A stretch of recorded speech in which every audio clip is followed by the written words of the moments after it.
Chapter 1180. He looked as though he didn't like seeing her at such a time. Shui Yaoyao guessed that he was probably unhappy that she had interrupted his date and mentioned that she was his sister. After all, he had never been willing to admit it. Shui Yaoyao didn't make things difficult for Uncle Wang, nodding towards him as a greeting. Her retreating made Jiang Zui even more frustrated. Fortunately, he could still control himself. Even if he really wanted to ask her how he, Jiang Zui, was lacking compared to a boy. Did she know how cold it was outside and how long he had waited for her? As the car moved, the questions disappeared. Coco noticed Yao Yao's gaze following the car and glanced over, his gaze clean. "What are you looking at?" "Young Master Zhang's car, I wanted to greet him." Shui Yaoyao turned over. "We seem to have interrupted his date just now. He doesn't look too good, he must be unhappy." Coco scoffed, the arrogance of a cat. "Then let him be unhappy. Did he forget that you are his sister?" Shui Yaoyao waved her hands. "It doesn't count if I'm not his biological sister. Even if I'm not his biological sister, I should give in." Coco pulled his rabbit over. "You are our sister Yao." Shui Yaoyao glanced at him, replying slowly, "I remember I'm a month older than you, young man." F***CK, why do you have to be so clear? This song is really nice, I'll use it for the background music in the next live stream. Coco cleverly changed the topic. Shui Yaoyao didn't continue, turning to ask, "Didn't you say you were waiting for me? Where are the others?" "Fox Fong is probably held up, Uncle Ian and the rest are in the car, the only ones who aren't in are Lin Fong and Yun Yun. Uncle told us to wait for them here." Coco paused and said meaningfully, "I have a feeling that the two of them want to talk about something alone. Otherwise, why aren't they out yet?" Shui Yaoyao choked, but even she could sense that the relationship between Almighty Lin and Almighty Yun was different from before. Was it true that they were a couple? She could only ask this question with her eyes. Coco bit the rabbit ear in his arms and muttered, "How scary, I'm the only straight guy left in the team, this will cause misunderstandings." Shui Yaoyao. "To be honest, you're the one who looks the most like a gay in the team." However, it did take quite a long time. Shui Yaoyao took out her phone to check the time. Unexpectedly, when she turned on the screen, she saw 2 WeChat messages in silent mode. They were all sent to her by young Master Jiang. The first was position. The second message was 3 words, "Come here." The message was sent 20 minutes ago. 20 minutes. At that time, she seemed to have just gotten off the elevator. Shui Yaoyao looked up at the main entrance on the west side. She thought about the car that had just driven past her. No wonder he looked a little angry. It was probably because she didn't go to the designated place according to his instructions and made him wait for a few minutes on the 10th. She knew Jiang Zui.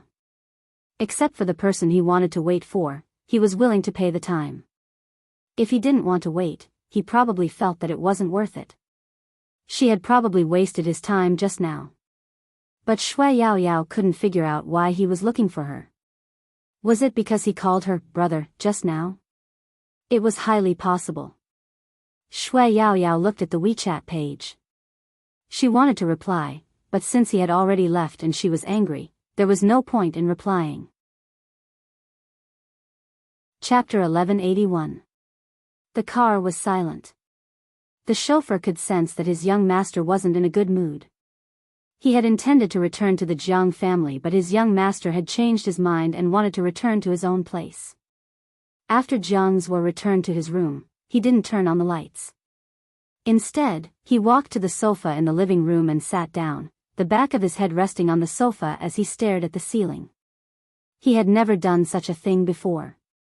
However, he didn't know why today was different from usual. The surroundings were too quiet. It was so quiet that he didn't know what he was doing. Even his eyes were a little empty. When he closed his eyes and opened them again, he seemed to have thought of something. He suddenly stood up and kicked the trash can to vent his anger. After a loud bang, everything returned to silence. He sat there, his brows furrowed. The esports ticket that had been placed beside his hand was such an eyesore. It was so eyesore that every time he saw it, he would think of certain scenes. It was really uncomfortable.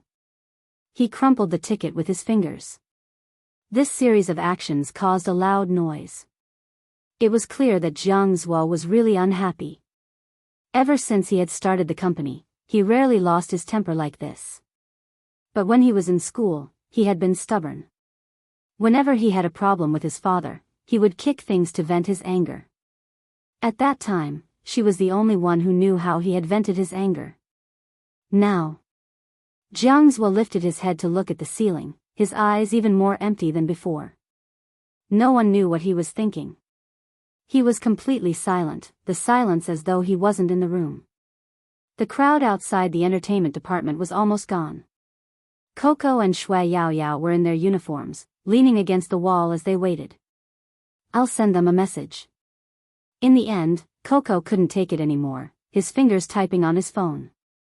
At this moment, Yunhu was held up by the media, mainly because his return was a hot topic. The platform would definitely interview as many people as they could. Lin Feng sat in the lounge waiting. He felt that it was taking too long, so he opened a game on his phone. Because there was only a glass door, the soundproofing wasn't very good. He could still vaguely hear the interview question. "Why did you decide to come back? I heard that once Almighty Yun missed his school abroad, it would be hard to get in again. They've reserved a spot for 3 months. If I don't come back to be with my Supreme Alliance teammates, I'll probably have regrets for the rest of my life." Yunhu paused. "Compared to my studies, there's someone more important to me here." Damn. This was Lin Feng's first reaction. After all, every time Yunhu said that, the reporters would definitely link them together. As expected, the interviewer's voice rose. "Could the most important person be our Lord Lin Feng?" Lin Feng reached out and rubbed his ears. There was really no creativity in the interview at all. Yunhu was very cooperative. "MMH," he replied. "Everyone in the team is important. Almighty Yun is being bureaucratic again. Alright, I won't waste any more of Almighty Yun's time." Master Lin Feng should have been waiting there for a long time. When Lin Feng heard this, he thought to himself, "You've finally found a topic to write a couple about, right?" Indeed, the topic of the CP would definitely be read more than the news of Almighty Yun returning to China alone. The interview was over. Chapter 1182. His broad shoulders made the simple black uniform look straight and stylish. It was no wonder so many people wanted to interview him. Lin Feng stuffed his phone into his pocket and was about to stand up. The person who was walking over suddenly bent down and landed in front of him. He placed his left hand on the chair he was sitting on and said slowly, "Why, are you in a hurry?" In an instant, Lin Feng seemed to be enveloped by him. The man's beautiful chin appeared in front of him, accentuating the black uniform. He felt that the distance was a little too close. He adjusted himself instinctively and wanted to stand up. "Nonsense, of course I'm in a hurry. Coco and the rest have been waiting outside for a long time. They even sent me a message. Let's go, let's go." With that, Lin Feng took a step forward. "Wait a minute." Yunhu spoke again, his tone calm. "Ever since I came back, you didn't seem to express anything." "Express anything? Bring him out for a meal or a night at the internet cafe?" This was just the beginning. Lin Feng was still standing there thinking. Yunhu had already stretched his hand out. Lin Feng didn't know what he wanted to do or if he was crazy. He leaned forward and fiddled with Yunhu's arm. In that instant, the aura from his body intensified. Lin Feng said, "F***ck, what exactly do you want to do?" There was a hint of laughter in his tone. Basically, when guys got along, they would have a catchphrase. "Why? I'm scared." Yunhu was still adjusting. His beautiful brows arched slightly as he moved both of Lin Feng's arms into a perfect arc. Lin Feng smirked. "I'm scared. Let me tell you, I have fans too." "That's right, you have many fans, Almighty Lin Feng." When Yunhu said this, his tone was calm and obviously playful. A word rolled out of Lin Feng's throat. He chuckled and scolded, "Scram. After a trip abroad, did he not even know how to speak properly? And what was he trying to do?" Lin Feng lowered his lids and looked at his posture. He didn't know that his breath was already on Yunhu's neck. He still felt uncomfortable and wanted to move. This was a little too close. But he pressed down on his wrist. Then Yunhu bent down and crawled in from the bottom up. His entire body appeared in the arc formed by his arms. Lin Feng's head was still lowered, and the other party's actions caught him off guard. Even his thin lips touched the other party's ear. The cool sensation was soft, and scary. Holy sh*t, what kind of position is this? Also, did he kiss Yunhu's ear just now? Lin Feng's eyes widened. His first reaction was to turn his face away. Otherwise, who knew where his lips would touch? Really, your sister? Lin Feng's heart clearly couldn't calm down. His lips still lingered on that unusual feeling. Although it was cold, her lips felt a little hot. She didn't know why. Lin Feng clenched his fists tightly. Even his fingertips felt intense. F***ck me. Calm down, it's just a touch, a light brush, it shouldn't be a big deal. Lin Feng coughed lightly. Chapter 1183. In an instant. Lin Feng's face turned red. F***ck, did your language teacher teach you? Do you know how to use adjectives? I just touched you, that's a touch, bro. Lin Feng had never felt so awkward before. Oh, Yunhu replied nonchalantly. Then he laughed. His laughter seemed to travel from his ears to his heart. The two of them were really too close. This kind of posture. Lin Feng wanted to explode again. He inhaled deeply. Also, what are you doing? It would be weird if I didn't touch your ear while hugging you. That's right, Yunhu had made a circle with his hands before going in. They were so close that Lin Feng was hugging him. Because they were so close, Lin Feng could even feel the rise and fall of his chest when his heart beat. He wanted to let go, his scalp tingling. It was all because the man's hormones were too strong. Yunhu wouldn't give him the chance. He hugged him like a good brother. Then he lowered his head and whispered into his ear, "Why? Didn't you cry when I went overseas? Now that I'm back, I'm hugging you to comfort you." Lin Feng couldn't find fault with Yunhu. After all, the hug didn't have any meaning. Lin Feng pushed him away. "Comfort my A**s, I don't need it.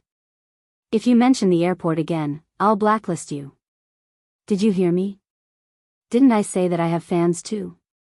I'll get my army of fans to destroy you. You're amazing." Yunhu was still laughing after being pushed away. It was a natural interaction. But as for why Yunhu took the opportunity to do something, only he knew. After leaving the country, Yunhu's thoughts changed. In the past, he was afraid to express his thoughts because he would hate him so much that he wouldn't even want to meet him. Now, Yunhu only had one thought, to turn him gay. So what if he was straight? He didn't think about it, but it didn't mean that others didn't. Yunhu gradually understood that it was one thing to convince him in his heart, but it was another thing to watch him walk closer to someone else and be unable to control himself. Since Supreme Alliance could be reformed, nothing was impossible between the two of them. Even if it was impossible, he would make everything possible. Lin Feng didn't know what Yunhu was thinking about. He just felt an indescribable heat from the small space they were in. Damn it, was today's weather forecast a lie? Didn't he tell them that the weather would turn cold after autumn? He even reminded them to wear more clothes. Why is it so hot? Lin Feng turned his head away. After putting some distance between them, he felt much better. Go down. Yunhu's voice came from behind him. Lin Feng replied with an N. Both of them were wearing black uniforms with silver logos. No matter how one looked at them, they looked cool and dashing. There were still fans waiting outside. Indeed, the reason there were so many fans at the venue was because Yunhu was back. They wanted to take a look, which was why they hadn't left yet. Lin Feng hadn't expected there to be so many people there, and they were all Yunhu's fans. He arched a brow. When the fans saw that the two of them came out together, they cheered even more. Chapter 1184.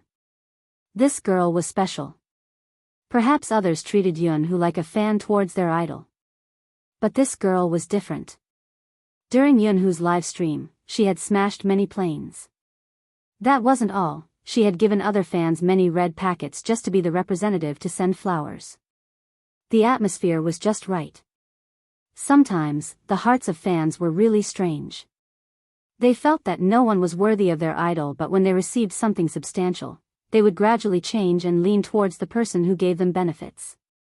After all, idols were untouchable and the girl was by their side. Most importantly, she was beautiful and rich. Hence, no matter what she did, they wouldn't think it was too much. They even felt that her way of chasing someone was a little flirtatious. Some fans only hoped that Almighty Yun would accept this bouquet of flowers.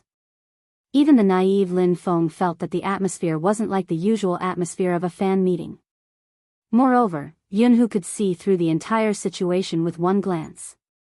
The girl was also in the online circle, but she wasn't an esports player.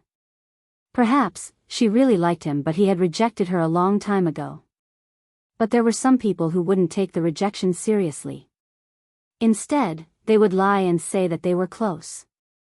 The more ambiguous and fake her words, the more Yunhu felt conflicted. During that period of time, he had been busy overseas and hadn't asked Orange Horse to ban her since it wasn't a big deal. Now, it seemed like he had underestimated some people's thoughts. Yunhu arched a brow, glancing at the bouquet near him. He stuffed a hand into his pocket and laughed. Don't you know that people with boyfriends can't accept flowers from others? People with boyfriends? In that instant, all the fans froze. There were still the reporters who hadn't left. Lin Feng's first reaction was, F***ck, did Yunhu go crazy when he was in love? What was the tolerance in China? What was he trying to do? It wouldn't be good for his boyfriend if he made it public. Lin Feng could almost imagine the explosion on the official website that night. Fox Feng wouldn't be able to sleep well. Supreme Alliance had been going against the trend recently. They should get someone to take a look at their feng shui. But that was how the esports industry was. Love could sometimes turn into harm. Lin Feng had many thoughts, one after another surfacing in his mind. But the next second, there was a bouquet in his arms. What was going on? Lin Feng was a little stunned. He wanted to curse, but then he felt that there were too many people. Holding the flowers with one hand, he felt that he was a little stupid. Damn you, why did you give me my flower? Did he look like a follower? Yunhu replied slowly, isn't it natural for a fan to send flowers to her boyfriend? What the F***ck, what the F***ck? Lin Feng was also hit. His face was hot. Who's your boyfriend? Yunhu arched a brow. The online group counts. Why? I've only left the country once and you don't want me as your CP anymore. Haven't you heard of King of Storms Road? You. At this time, Lin Feng also understood that the other party was joking. Using this method to avoid direct confrontation with the fans was not a bad idea. But, F***ck, why was his heart beating so fast just now? Chapter 1185. It's nothing, it's indeed King Feng Yun. I'll accept the flowers from the one below, Lin Feng said, reaching out and placing his arm over Yunhu's shoulder. Both of them broke into smiles, unbridled, allowing the reporters to take photos. The more they acted like this, the less people would think there was anything going on between them. Being a couple wasn't a big deal in the esports industry, it was often used as a joke. Only the girl felt a little uncomfortable in her heart, but she didn't show it on her face. She looked at the two of them and lowered her head to send a message to a few other fans she was close with. They can't really be together, right? Impossible, it's a joke. Even if they are together, it doesn't matter, I'm a fan of this couple. The girl raised her hand. It's nothing, I just feel a little disappointed. That's true, Almighty Yun actually gave your flowers to someone else after receiving them. I feel like the two of you are too detached. Almighty Yun hasn't shown any response from the beginning. To be honest, I feel a little awkward watching you send flowers. How can you say that? Isn't it because we like him? That's right. After listening to their conversation, the fourth girl didn't speak. Actually, she was a little confused. Back then, when she joined the chat group, it was because she wanted Almighty Yun to be better. Why did things change in the end? Unknowingly, someone had changed. She had been standing close to Almighty Yun and judging from his expression, he didn't like the flowers, which was why she realized she had gone overboard. She had been clamoring for Almighty Yun to accept her as a friend since they were all fans and would join in the commotion. But thinking about it, what was the difference between this and forcing someone to marry Almighty Yun? If Almighty Yun wanted to date, he could do it himself. They were causing a commotion in a public place. Fortunately, Almighty Lin was there. It was a good way to divert attention. If not, Almighty Yun accepting the flowers would be on the news the next day. Now, they were at the crucial moment of the Asian Cup. They were still thinking about private matters. Was this really okay? Who was the one who said from the start that if one liked an idol, one had to be closer to his work and stay away from his private life? Why did they forget why they liked him in the first place? Now, she actually wanted him to live according to her own imagination. That person thought about it for a moment and finally decided to leave the group. It wasn't because of anything else, but because she didn't want to become a person that even she didn't recognize in the end. On the other side, Lin Feng's hand was placed on Yunhu's shoulder. He was very adept at dealing with the media.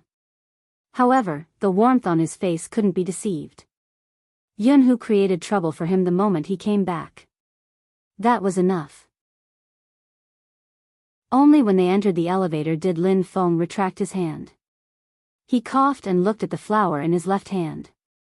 He wanted to return it to its owner. Unexpectedly, Yunhu didn't accept it. Why would a man like me need flowers? Besides, didn't I give it to you just now, boyfriend? Yunhu said the last three words very slowly, almost with pauses between each word. Lin Feng wanted to curse again, but in the end, he could only spit out, F***ck, are you addicted to playing? Yunhu watched as the elevator slid down to the first floor. He walked out first and glanced at the flower in Lin Feng's arms. It suits you. Lin Feng wanted to say that it didn't suit him. It wasn't a big deal for a man like him to hold a flower, but it was a big deal for a man like him to hold it. However, he couldn't throw the flower away. If he did, who knew what the media would write? He carried it on his shoulder, a cigarette dangling from his mouth. He was very mischievous. Honestly, if it wasn't for Lin Feng's beautiful face and straightforward behavior, he would have been a pure man who grew up in the alleys of Jiang City. The two of them were dressed in their uniforms and one of them was carrying a bouquet of flowers. It was definitely eye-catching. Shui Yao Yao raised her head and saw the two young masters. She seemed to reach out and wave at them. Then, she shifted her gaze to the bouquet Lin Feng was carrying, her eyes full of interest. Coco was listening to the song and was shocked by this scene. He asked instinctively, "You guys are progressing so fast." What did they mean by progressing? Lin Feng blushed. F***ck, stop making wild guesses. This is a gift from a fan. Oh. Coco bit the rabbit's ear in his arms. I've never received flowers from a fan before. Almighty Lin Feng, can you explain why Almighty Yun is written on the bouquet? Lin Feng thought, hey, aren't you excited? He pulled Coco over and started playing with him. Shui Yao Yao thought he was shy. Yunhu's gaze was gentle. He turned over. Where's Boss Feng? He's probably still busy.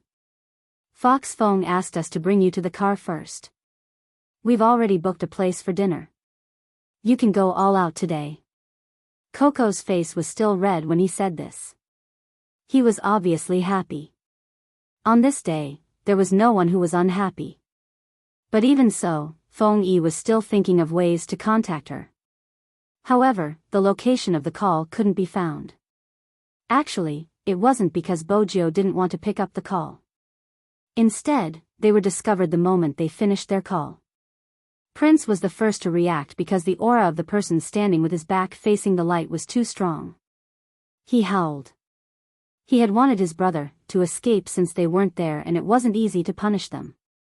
Unexpectedly, before he could move, a gaze swept over him. Other than coldness, he couldn't feel any other aura. In that instant, Prince froze in midair. His limbs were stiff, much less his scalp. Right now, he only had one thought. They didn't seem like cousins. The person in his military uniform walked past him. He didn't seem like someone from the military, instead, he seemed like someone from a higher class. When the aura assaulted him, Prince froze even more. Fortunately, the person didn't stop. He probably knew his true target was in the forest. Prince heaved a sigh of relief.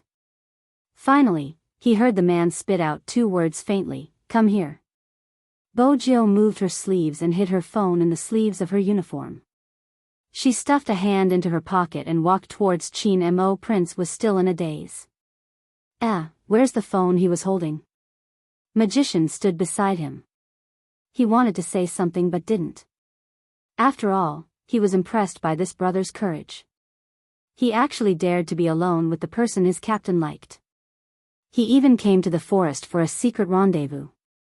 To be honest, this was a suicidal move. You're awesome, brother. Chapter 1186. Very quickly, his premonition was proven true. The person behind him spoke with a unique indifference and nobility. Hand him over to the old general and let him handle it. Yes. Magician started to lead him away. Prince's eyes widened. *CK, why did everyone know about his sudden appearance? Stop joking, he had already informed his uncle. Even his uncle wasn't sure which team he was in. What exactly was going on? Magician could tell what Prince was thinking from his expression. Brother, you're still too inexperienced. You're still young and inexperienced. Without the two of them, Qin Mo glanced down at the person in front of him. Qin Mo lowered his lids and looked at the person in front of him. He arched a brow and after a moment, he said, "Hand over the thing in your hand." Bojio wanted to make up for it. What is it? Qin Mo reached out and grabbed her wrist, which was in her pocket. Then he pulled up her sleeves and pushed them up. Under his palms was her smooth skin. It was very warm, which made his gaze deepen.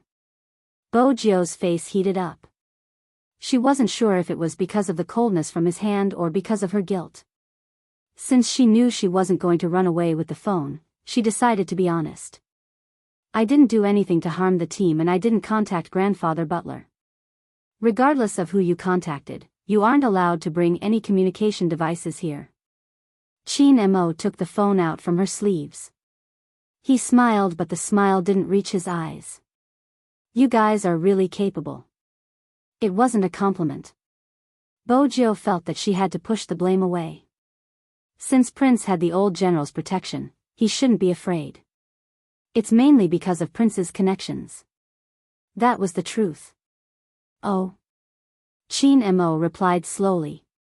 Your friend will definitely cry if he hears that. Bojio replied honestly, during a team battle, buying teammates is an appropriate way to ensure one's survival. It's also a strategy. What do you think are the chances of you surviving if you fall into my hands? Qin Mo asked coldly. Bojio coughed. I won't do it a second time. Qin Mo didn't reply. Bojio was about to move. Just then, Qin Mo spoke again. Come over. It's so close, and you still want to go over? Bojio glanced up at the person in front of her and scanned the surroundings. When she realized that no one else knew, she roughly understood the Almighty's intentions. The Almighty definitely wanted her to coax him. Definitely. She knew very well what kind of thoughts those proud little princesses in the novels usually had. Bojo smiled. She opened her arms and hugged his waist. Even though her face was dark, there was an indescribable youthful energy around her. Chin Mo paused. Then he reached out and hugged her. He was probably satisfied. His brows relaxed. The more she looked at him, the cuter he was. Bojo wanted to stretch her claws and take advantage of him since it was a rare opportunity. Who would have thought that before she could even move her hand, that familiar breath landed behind her ear? Unhurriedly, he said, 10 laps with weights. Bojo. Wasn't he acting coquettishly just now? What dream are you having again? Chin Mo pinched the youngster's face. He didn't use much strength. It was more like he was spoiling her, but his words had shattered her fantasy. Chapter 1187. Bojo was confused. It would be great if the Almighty could just be his pretty boy quietly. Why did he have to speak? It wasn't beautiful at all. The moment she thought about it, her face was lifted up by him. He asked casually, "Do you want a kiss?" MMH? Kiss? No. Even though that face looked very noble and abstinent when she looked at it up close, she resisted the charm and turned her face away a little. But she couldn't avoid it. He looked at her for a long time, then his lips suddenly curled up. He lowered his head, and his deep gaze landed on her lips. Then he moved closer. His intention was clear. Bojo's face heated up from his breath. She stayed in that position and placed her lips on the corner of his mouth. It felt soft. He didn't move. He seemed to be allowing her to kiss him, a faint smile on his face. It was obvious that he wanted her to do whatever she wanted. Bojo arched a brow. Just as she was about to move, her waist was lifted. His lips kissed her lightly. It was so lingering that it made her heart tremble. When the numbness spread, her legs turned soft. Fortunately, he was holding on to her waist. The kiss wasn't fierce. It was gentle as though he was tasting something. Bojo's breathing was a mess. After all, the hand that went into her waist couldn't be ignored. When he saw her breathing on his shoulder, he let go and pulled a distance away from her. Bojo thought that was it and was about to open her mouth. The next second, he pushed her against the tree. He tilted his head slightly and kissed her. This time, it was so domineering that she couldn't resist. Bojo felt as though her entire body was on fire. When her skin touched his fingers, the slight chill and numbness made her heart beat wildly. When it surged up from her tailbone, she couldn't bear the heavy burden. She felt the breath on her lips. It was so hot and tempting. Hence, her thoughts were burned away. Her body trembled in his arms. Her heart felt as though there was a cat scratching its claws. It was so ticklish that she could only reach out and grab his arm. He seemed to have sensed her reaction. He gradually stopped. When her breathing stabilized, he leaned over again. He looked at the person in front of him. His thin lips were slightly red. His eyes seemed to be watery. He almost couldn't control himself. Idiot. Bojo was still puzzled. How was she stupid? The Almighty always scolded her for no reason. Whenever he was arrogant, he would be like that. Why are you so good-looking? Just looking at you makes me want to kiss you. His fingers touched her face again. Their breaths were still together. After being kissed again, Bojo felt that the Almighty she had managed to woo was exceptionally sweet. He even knew how to praise her. He stretched out his arms and hugged her with a devilish look on his face. Chin Mo didn't reject her. He unbuttoned his military jacket and pulled her into his arms. His well-defined chin rested on the youngster's head. He had probably given all his patience and gentleness to one person. Even his back view seemed different from usual. It was very quiet because they were in the forest. Bojo could hear the beating of his heart. His heartbeat was as urgent as hers. Gradually, her strength lessened. Neither of them spoke. That was the feeling after falling in love. It was as if the air was filled with the sweetness of lemon. Chapter 1188. But this wasn't the right place to date.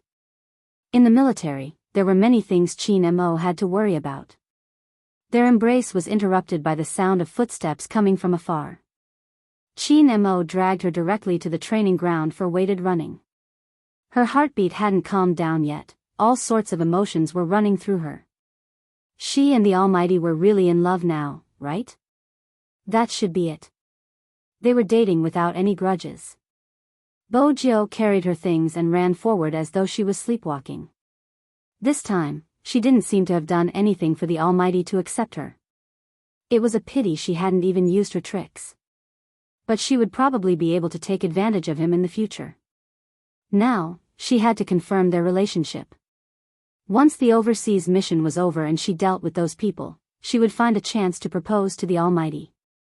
Bojo's thoughts were always far-sighted. She was different from others when she ran with weights. Her steps were steady and she was familiar with conserving her energy.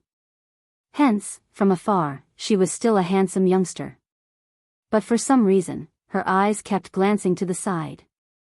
Her gaze swept past his perfect chin and landed on his thin lips, a layer of light. This was the kind of person who had kissed her just a moment ago. Bojo blushed, her heart racing. She wanted to kiss him back but she didn't have the chance. Prince was basically done with his scolding. After he was brought back, he received the same punishment. The military intercepted their messages and knew they didn't send any special messages. But such a mistake still had to be punished. In the military, punishment wouldn't be spared just because of their status. As a depressed prince, he couldn't understand why the fellow who was running with weights was so happy after being punished. Since when did this person become so enlightened? Standing not far away, Chin Mo, who was dressed in his military uniform, seemed to be laughing silently. Magician, who was walking over, was startled by the laughter and stopped in his tracks. What was going on? In reality, Chin Mo was restraining himself since he couldn't be too obvious. Perhaps he didn't realize that the corners of his lips had never moved down. Magician felt his scalp go numb. He gulped and asked, "Boss, are you in a good mood?" The devil had never smiled in such a way before. It was a piercing sight. He thought that the boss would just glance at him. Who would have thought that the answer he got would be a smiling N? Magician couldn't stand it anymore. Because of number 10 who was punished to run? Chin Mo glanced over, the smile still in his eyes. "Why are you so concerned about my private life?" Magician immediately stood up, his heel touching the ground. "No, I don't care. Whoever dared to care would die." Chin Mo retracted his gaze and looked at the figure that was still running. He smiled again, like the moon in the night, as though he wasn't a subordinate in front of him. There was really no end to it. Magician stood at the side, feeling that his boss was showing off. That smile really made him want to curse. "Boss, we are still a group of single dogs, please don't be like this." It wasn't easy for him to stop laughing. It was the old general who had something to discuss with boss. Before he left, the boss tossed him a bunch of keys. "After a certain someone finishes her run, ask her to take a shower in my room." Chapter 1189. Prince was still oblivious to what had happened. When he saw the soldier leading him, he stood there motionless as though he had been petrified. His expression was hard to describe. Prince was wondering if he should continue running since it was lonely without anyone watching him. Magician couldn't care less about this crown prince. His boss had actually asked number 10 to go to his room to take a bath. It was like a bolt from the blue. Magician felt that he needed some peace and quiet. It was obvious that his boss didn't intend to hide it from them, but it was only limited to their operation team. As for the others in the military, it was better not to know about their relationship. Magician's heart was tormented, especially when the youngster ran over with a thin layer of sweat. "Where's Captain?" Magician felt as though he had eaten too much, but he continued to hold on to the key, acting natural. Number 10. "Here." Bo-Jio straightened. Even though her voice was lazy, she still followed the rules of the military. Magician turned. "Follow me." They would talk when there was only the two of them. Bo-Jio arched a brow, following him. Prince was still running. He wanted to finish his run as soon as possible so that he could listen in. Everyone had a gossipy heart. Magician walked in front. He coughed lightly and lowered his voice. "Boss wants you to take a shower in his room." "All right." Bo-Jio had a white towel around her neck. She laughed when she heard his words. Magician. What a torture.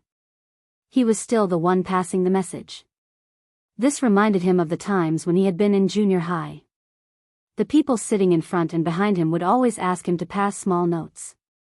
Honestly, didn't those in love consider the dignity of single dogs like him? It was obvious that Bo-Jio couldn't be bothered with his feelings at this moment. Getting the Almighty was the happiest thing. When Magician turned back, the person behind him was still laughing. Really, he shouldn't have accepted this job. Magician paused. Don't be so obvious in the military. They were about to go on a mission and many people were watching their captain. Bo-Jio smiled. Don't worry, I won't. There must be people asking about your relationship with Captain, right? Magician felt that as someone with experience, he had to comfort her. Bo-Jio caressed her chin. Indeed. Then how did you answer? Magician thought to himself, this person should know his limits. Bo-Jio lifted her lips, looking devilish. Family. 2 words. Magician was once again pinned to the ground. He shouldn't have asked such a question. He was practically asking for a dog to eat. Didn't he say that he had a sense of propriety? Bo-Jio glanced at Magician's pale face and reached out to pat his shoulder. There are many types of family members, it might not be the type you are thinking of. But do you want to hear how I managed to woo the Almighty? Magician refused to listen further, putting on a dignified look. I'll give you the key, you can go yourself. With that, he ran off in tears. It was too cruel. Bo-Jio looked at the key in her hand. She turned it around twice, still not satisfied. She finally knew what it meant to like someone. Liking someone was when you wanted the whole world to know that you were together with him. Chapter 1190. Her hands were itching. In the past, if she had a phone, she would have posted an announcement on her official Weibo account. But now, without electronic products, she wasn't able to express her joy. The time on her wrist was still moving. Bo-Jio glanced at it. There was still some time before the jungle PK. She walked around the side and towards the Lamborghini. At this moment, there wasn't anyone near the car. Actually, other than Bo-Jio, there weren't many people who dared to appear nearby. Bo-Jio used her voice to unlock the car lazily. She reached out to open the car door and sat inside. The intelligence system sent a wave of excitement. But the system still had a memory. After the previous 2 replies, Little Blackie didn't expect its owner to drive it away. I chased him. Bo-Jio tapped her fingers on the steering wheel and laughed arrogantly. Isn't Daddy amazing? For the first time, Little Blackie didn't want to speak. What exactly was Master here for? The Almighty even praised me. You should know that it isn't easy for someone like the Almighty to praise someone. Bo-Jio continued, do you think I should express something? I can't get high in the military. Why don't I ask Grandfather Butler to propose marriage to the In family? They are overseas as well. It would be more convenient. Little Blackie. Why did you want to go ahead the moment you chased him? It had never seen such a master before. The rearview mirror reflected the youngster's image. Little Blackie didn't know what her master was thinking about. Suddenly, she broke into a smile and pressed her face against the steering wheel. She tossed and turned before spitting out, "The feeling of being in love isn't bad. It's a pity you're a robot. You probably won't be able to experience it for the rest of your life." As a car, little Blackie couldn't take it anymore. "Master, did you specially come here to show off your love?" The youngster held her chin and smiled. "The Almighty's kissing skills aren't bad either.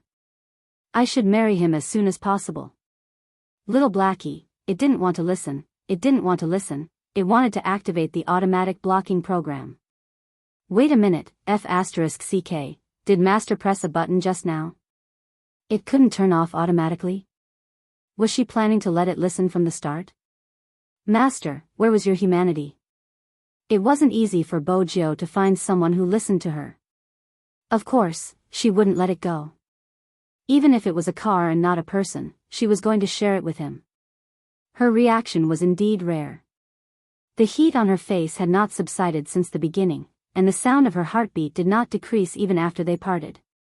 They had just met, but she wanted to hear that person's voice again. That person had many identities. He was an esports god loved by countless people, a young major general with excellent marksmanship, and an expert criminal psychologist. After these identities faded away, he had only one identity, her boyfriend. Her boyfriend. Just the thought of it filled Bojio with sweetness. Even her smile was clearer than usual. She lazily leaned against the seat, her arms casually crossed. Dressed in a black combat uniform, she still looked very handsome. She had the vitality of a young man, but she couldn't help but feel happy. Chin Mo couldn't hold it in either. Chapter 1191. Chin Mo's smile didn't matter. The old general, who was sitting opposite him, almost got scalded by the tea in his mouth. Even his heart trembled. He turned and exchanged glances with the adjutant beside him. He was obviously asking what was wrong with him. The adjutant shook his head slightly, still in a daze. He was similarly shocked. In the past, the almighty devil would smile, but every time he did, it was vague. That kind of smile was definitely not a good thing. It was when he wanted to kick someone out of the army, throw some trouble for the chief to deal with, or anger the regiment commander who was stationed opposite him. In short, it was not a smile in the real sense of the word. Now, the adjutant felt as though his eyes were about to be blinded. The main thing was that the almighty devil didn't stop smiling. He didn't know what he was thinking. Cough. The old general finally couldn't take it anymore. He placed his fist by his lips and pretended to ask casually, "Are you in a good mood today?" "Am I?" When Chin Mo asked, the smile on his face disappeared. The old general didn't want to say anything else. "How dare you ask me? I'm already smiling so much. What do you think?" But such straightforward words could only be mocked in his heart. Did something good happen? The old general knew that he had to understand Chin Mo's thoughts before he went out for a mission. Chin Mo took a sip of tea and replied casually, "Same as usual." Damn it. Who would believe such a lie if it was told? The old general had a bad temper, but he couldn't do anything in front of Chin Mo. He treasured talents too much. "I asked my nephew just now. He isn't sensible. He didn't make any big mistakes, but the unit allows such small mistakes. Everything is done according to the rules and he will be punished accordingly." After hearing the bureau chief's words, Chin Mo suddenly said, "A little." What? The old general thought he was using the opportunity to kick his nephew away. Honestly, it wasn't a big deal if he really kicked him away. The mission was too dangerous. Chin Mo's voice was calm. "Don't let him go to any small forest in the future. It will cause misunderstandings." The old general was confused. He didn't understand why he said that, but it was a small matter. "I'll get the adjutant to talk to him later. What do you think of his condition?" This was what the old general wanted to ask. Chin Mo placed his teacup down. "Very suitable." 3 words, no more, no less. The old commander had mixed feelings for a moment. Soldiers that Qin Mo took a liking to were always good soldiers. However, it also meant that he had to carry out that overseas mission. Qin Mo could sense the old general's thoughts. His gaze wasn't as bright as before. Instead, it was as dark as the night, giving off a sense of relief. Don't worry, once I bring my soldiers out, I will bring them all back. Actually, I already had a premonition. The old general laughed and sighed. To be honest, I'm quite proud that our Yi family has such a soldier. Don't think that he's just a hooligan. He really likes to stay in the army. I've seen his information. You guys have a pattern in selecting people. When he finished close combat and came out of the army, a psychiatrist contacted him in advance, yes. Qin Mo didn't deny it. His psychological condition isn't bad. He has 70% more self-defense awareness than the other fighting champions. The old general smiled and said, "What exactly do you like about him?" "Skills and marksmanship." Of course, these aren't the main points. Most importantly, he gives off a feeling just by standing there, Qin Mo said slowly. The old general hadn't expected Qin Mo to pick his nephew because of his aura. Instantly, his interest was piqued. What feeling? I'm rich, I'm the crown prince. Qin Mo placed his teacup down. The old general choked with his words. This really wasn't a compliment. Why did it feel like this cold fellow was describing a nouveau riche? There are many people in the army, but once we are overseas, we need to consider all aspects. We need to pick the best out of the best. These people can't have a strong military aura on them.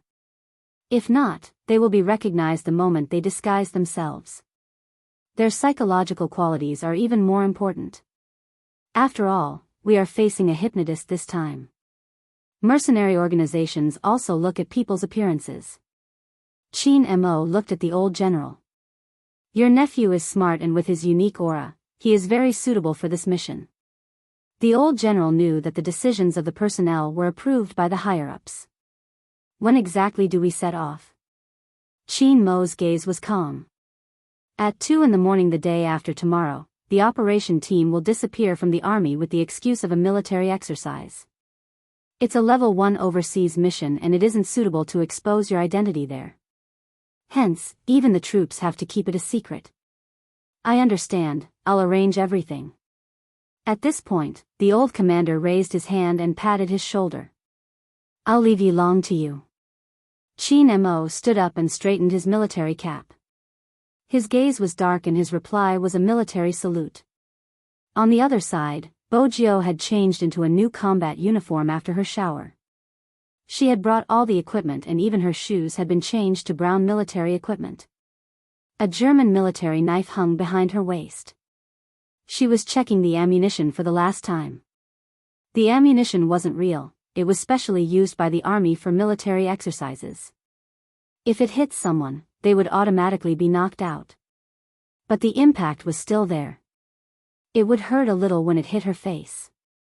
She reached out and lifted the black mask on her face, successfully covering her young and handsome face. Only a pair of extremely dark eyes could be seen. At this moment, the sky outside had darkened. Bojiu held her rifle with one hand and entered the forest from the back of the training ground. Other than Crown Prince, no one else had seen her whereabouts. Prince had been running with weights as punishment. When he saw the slender figure about to enter the area, he ran over and said, "I have a feeling that the devil is hostile towards me. Can you persuade your cousin? I'm just an accomplice and you're the main culprit. How am I supposed to eat if I have to run so many laps?" Bojiu replied insincerely, "If you don't eat dinner, you can lose weight. Also, you're thinking too much. Captain is so handsome, why would he be hostile towards you?" "How would I know?" Prince was puzzled too, but as a good roommate, he had to remind the youngster. "Pay attention when you go in. I think with that guy's sniping skills, he might be hiding there and waiting to shoot you in the head. Oh right, have you played online games before? You'll get lucky and get chicken dinner. That's the logic. Don't die the moment you land." Chapter 1192. Stop bragging. You're younger than me. How can you be more experienced than me? Prince replied nonchalantly. Bo Jiao shrugged.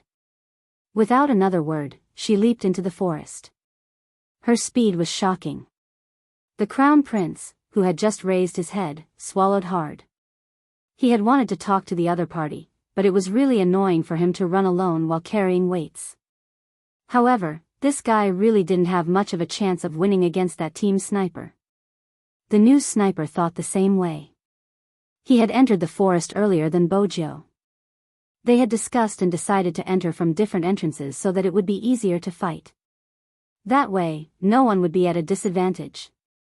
But when he had sent the sniper in, his roommate had said, "Are you really going to fight him? Honestly, he's just a technical soldier. He can't be compared to you. There's no point in fighting him. It's purely to make him back off. It's also to let him know that in the last drill, he single-handedly defeated the team over there because of the sniper's cooperation. If this person doesn't even know these 2 points and stays in the army just because of his connections, there will be a lot of drawbacks when carrying out missions." Needless to say, the sniper was right. His roommate didn't stop him. The temperature in the forest was slightly lower than the training ground. It was because of the vegetation. The lush trees stood quietly, and the tips of the trees that seemed to pierce through the sky swayed gently with the breeze. The exposed roots on the ground intertwined with each other and grew intertwined, like brown pythons entwining together, making love to each other. In the depths of the dense and serene forest, the sounds of birds and insects could be heard from time to time. It gave the originally dull forest a mysterious vibe. Bo Jiao was dressed in the same color combat uniform. She held the rifle in her hands and bent her body to search for the best shooting spot. At this moment, the two of them didn't know that besides them, there was another group of mercenaries planning to invade from the north. There was this group of mercenaries because of the hostage rescue. It was all because of the hostage rescue. When Kawang, who was outside the border, heard the news, he opened his eyes that had been in deep sleep. Then he pushed the person beside him away. As the boss of an organization, he didn't look ferocious at all. He was in his 40s, and he was wearing a white coat. It was easy for people to put down their guard. However, it was this person who, as a psychiatrist, used his knowledge to kill many people. This case was reported by many police departments. Because the way he killed people was too horrifying. The reason why this person was special was because he had taught 2 students. No, it shouldn't be said that he taught her. It was because both of them had attended his classes. One of them was Qin Mo while the other was Fan Zibing, Fan Jia's brother. However, it was the same 2 people. The first one felt that his teaching style wasn't suitable for him, so he ended his elective early and chose to attend another professor's class. The second one became his disciple. It had to be said that both of them were outstanding in the field of psychology. However, the former was still weaker than the latter. This had always been Kawang's evaluation. In his heart, a person without any weaknesses was the strongest. Although Qin Mo's aptitude was better. However, he was no match for Fan Bing. Chapter 1193. Zi Bing had been able to leave a psychological suggestion for Qin Mo before he died. This wasn't something many people could do. In Kawang's eyes, a psychologist who had been hypnotized was useless. He didn't take the people who were stationed at the borders of Huaxia seriously.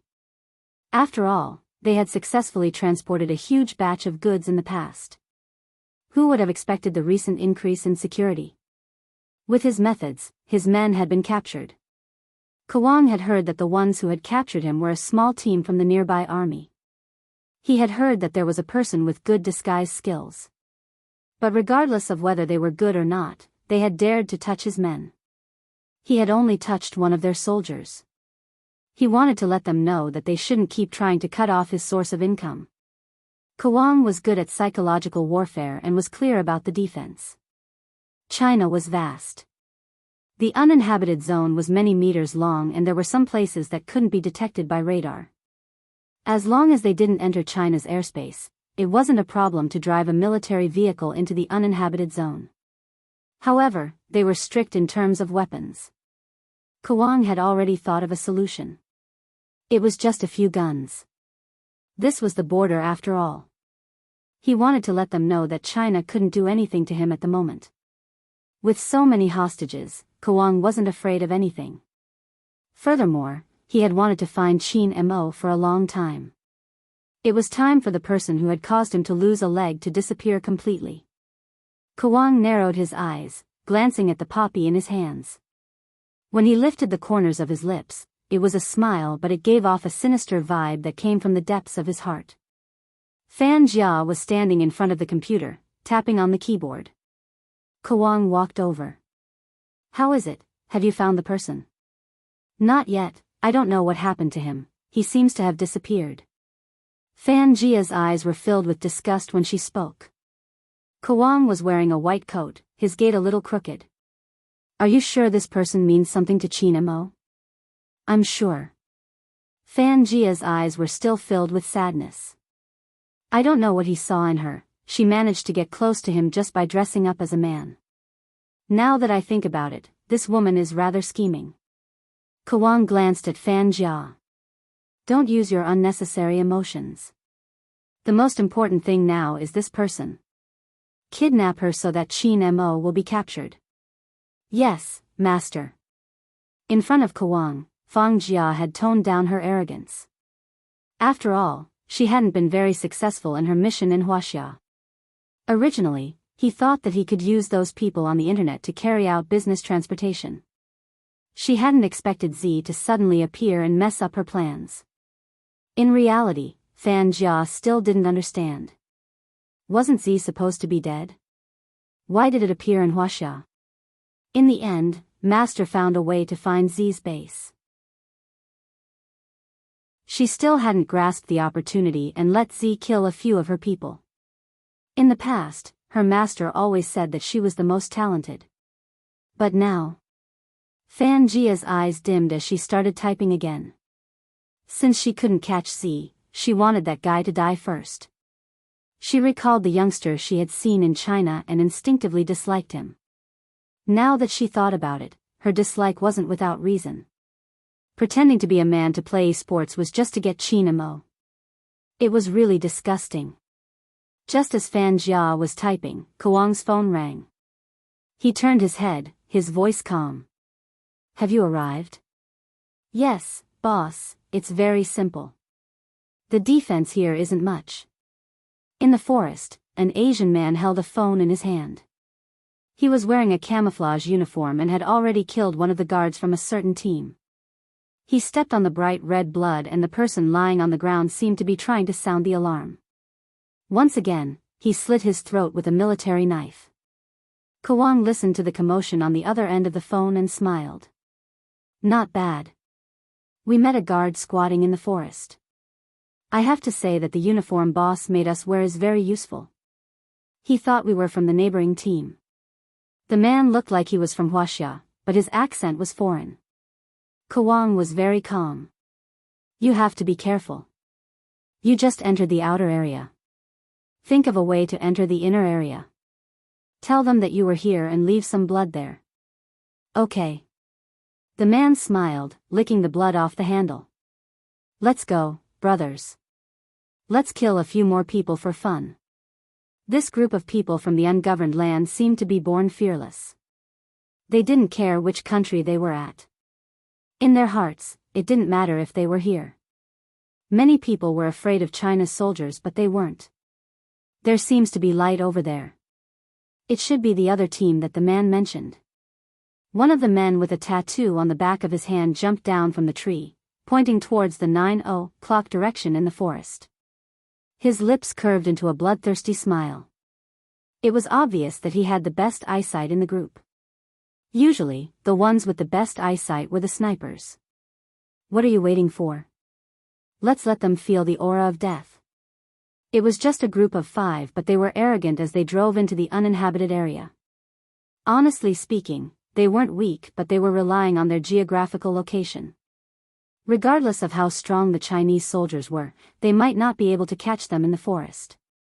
It was a piece of cake for them to harass them, kill a few people and teach them a lesson. The sky darkened.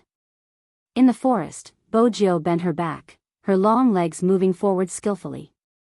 She just had to be wary of the bullets flying from the highest vantage point. She knew that the person was around her, waiting for her to fall into the trap. Bojiu turned and used a tree to block herself. She started to lock onto the target again. If she was the sniper, which tree would she choose? The sniper, who had been hiding in the tree for a long time, had already adjusted his breathing. He had even lowered his body a little. His gun could almost sweep a few meters in all directions. As long as there was any movement, he would be able to see it and shoot. The technical soldier wouldn't be able to escape. However, the sniper was impressed by his courage. Even if he had gotten in because of his connections, he wasn't a coward since he had accepted his challenge. It was a pity. He would have to tell that person how important shooting was during a mission. The sniper's marksmanship was good and he was one of the best among the recruits. Hence, he was confident.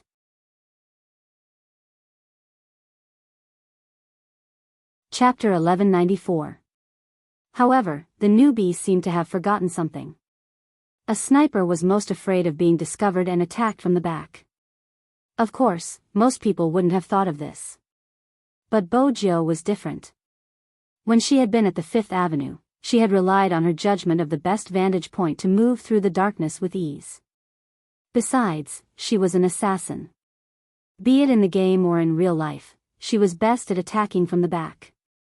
The sniper obviously didn't know that in the esports industry, people like to call him the shadow killer. Under normal circumstances, the so-called shadow killer would sneak around to your back and give you the most fatal blow. Naturally, the sniper wasn't aware of this. In his mind, he had always been a technical soldier. A thick layer of cloud started to cover the sky above the forest, covering the entire moon. The night sky was as dark as ink. All that could be heard was the sniper trying his best to control his breathing. The sound was very soft and weak. It was a special adjustment made by the sniper to hide himself.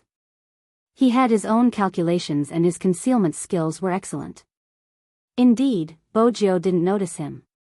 But when the youngster realized that he couldn't see where the sniper would cover him, he started to attack from the sniper's position. The wind in the forest was icy, freezing the air around him. There wasn't a single sound in the surroundings, other than the occasional chirping of insects. The sniper didn't move, observing everything in front of him. He might not be better than his opponent in terms of technique, but he would definitely be stronger in battle. Especially in such a forest, it wasn't just important to be familiar with the terrain, the natural conditions were also important. The temperature was cold today, making it hard for him to breathe. Besides, the quieter the surroundings, the more advantageous it was for him. That way, he would be able to see even the slightest movement in the grass. Just as the sniper was thinking about it, he saw something moving in the bushes in front of him.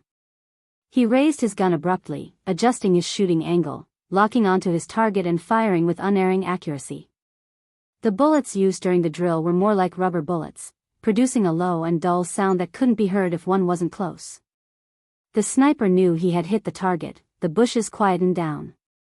He adjusted the line of sight again and saw a wild rabbit lying there. It was gray with a little bit of white. It must have been digging in the haystack just now. Now that it was lying on the dark green grass, it was discovered. The sniper furrowed his brows, feeling that something was amiss. He adjusted his direction and scanned his surroundings. There was nothing. He was probably making a fuss out of nothing. While the sniper was thinking about all this, he didn't notice a faint black shadow swiftly circling behind him from the moment he raised his gun to shoot. The path it took was also very tricky, as though it didn't even cause a ripple in the water. The figure raised her eyes, and the moonlight shone into her eyes. There was a hint of evilness at the corner of her mouth.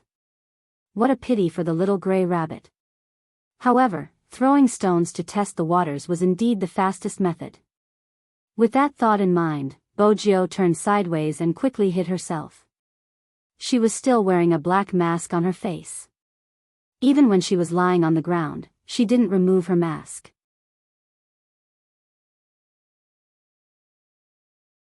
Chapter 1195.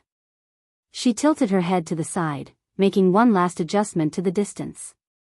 There wasn't a single person around, only the moonlight from Tsinghua University illuminating the youngster's side profile.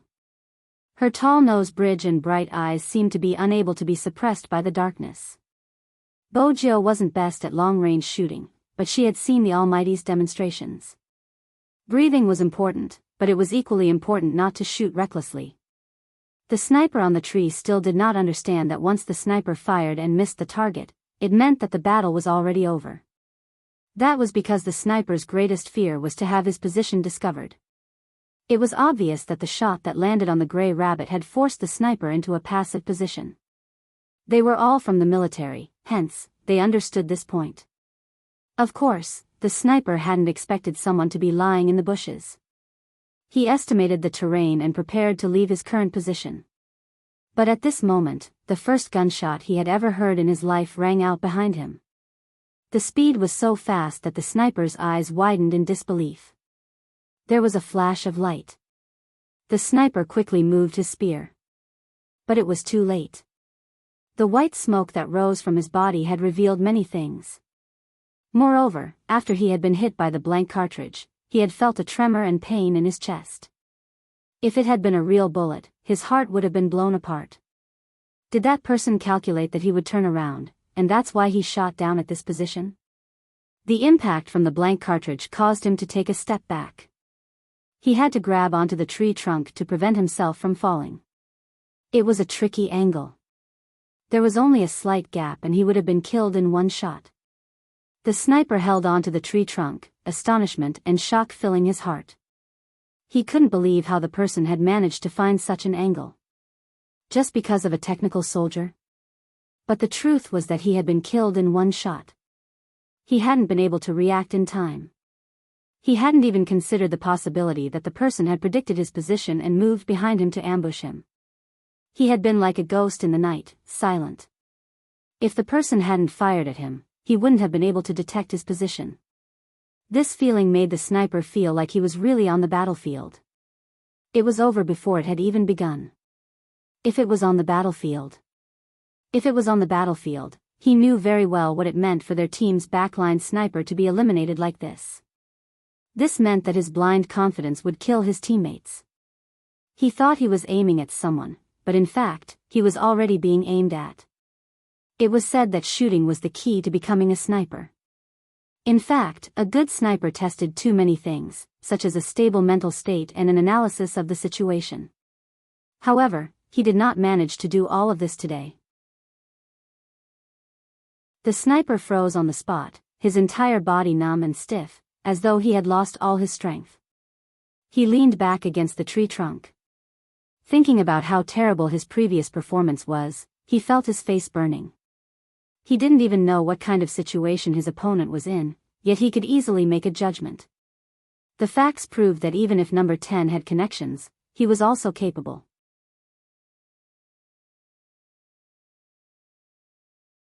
Chapter 1196. At this moment, the youngster, who had been lying in the bushes, stood up. She shook off the night dew on her body, her hair still carrying the scent of fresh grass. If she hadn't pulled her black mask away, it would have been hard to tell that there was another person there. The sniper watched the scene, his heart flipping over. Sweet, sour, bitter and spicy. He didn't know what to feel. The youngster raised her gun, glancing over at him. It was obvious that he had one. The sniper chuckled bitterly, sliding down the tree trunk. In reality, the sniper was at a disadvantage against Bojo, who specialized in cutting the back line. As an esports assassin, Bojo was adept at fighting in the wild, capturing people and hiding in the bushes. Bojo didn't intend to stay in the forest for long since it was a deserted area. The temperature was freezing. Moreover, she wanted to use her new car to make the Almighty happy. She might not have experience in love, but she understood the process. 3 conditions: heat up, heat up, heat up again. That was the only way to marry her. With that, she pulled her black mask over her face, preparing to leave. The sniper also saw through the young man's plan. He had lost this match, and he would tell everyone about it. Through this match, he realized that the real battlefield might not be what he had imagined it to be. At this moment, neither of them noticed the silence in the forest. It was as though a ferocious beast was staring at them from the depths of the forest. It was the group of mercenaries that had reached the area. The 5 of them were extremely fast. The way they carried their spears was no different from the local soldiers stationed there. Since it was night time, they couldn't see each other's features. Hence, it was impossible to tell which country they were from. The only distinguishing feature was their military uniform. Just as the sniper was about to leave, he saw the figure moving past him. He paused in his action of raising his spear. Then, he turned his head and grabbed the young man. He lowered his voice and said, "There seems to be someone here. Is it because of the military exercise again? Did they send scouts here first?" Bo Jiu didn't think much of it. She smiled. "Let them scout, it's not a big deal." It was a habit to carry a backpack on one's back. But the moment she lowered her head, she seemed to hear something. The sound was very subtle, making it impossible to determine the exact location of the other party. But for one thing, was it like a language? Bo Jiu couldn't hear it clearly, but she frowned suddenly. She took a step back in the direction she was originally heading towards and leaned towards the direction where the voice was coming from. The sound of her footsteps was very soft. Only the sound of her clothes brushing against the grass could be heard. It was as if the night wind was blowing, very quiet. At that moment, the sniper finally witnessed the youth's ability to hide in the forest. It was so quiet that even his footsteps seemed to be judged according to the terrain. All his movements were hidden in the night. Not everyone he knew could do that. The closer Bo Jiu got, the clearer the sound. However, the clearer it was, the easier it was to be discovered. The sniper was right behind her. The 2 of them had no idea what kind of danger they were about to step into.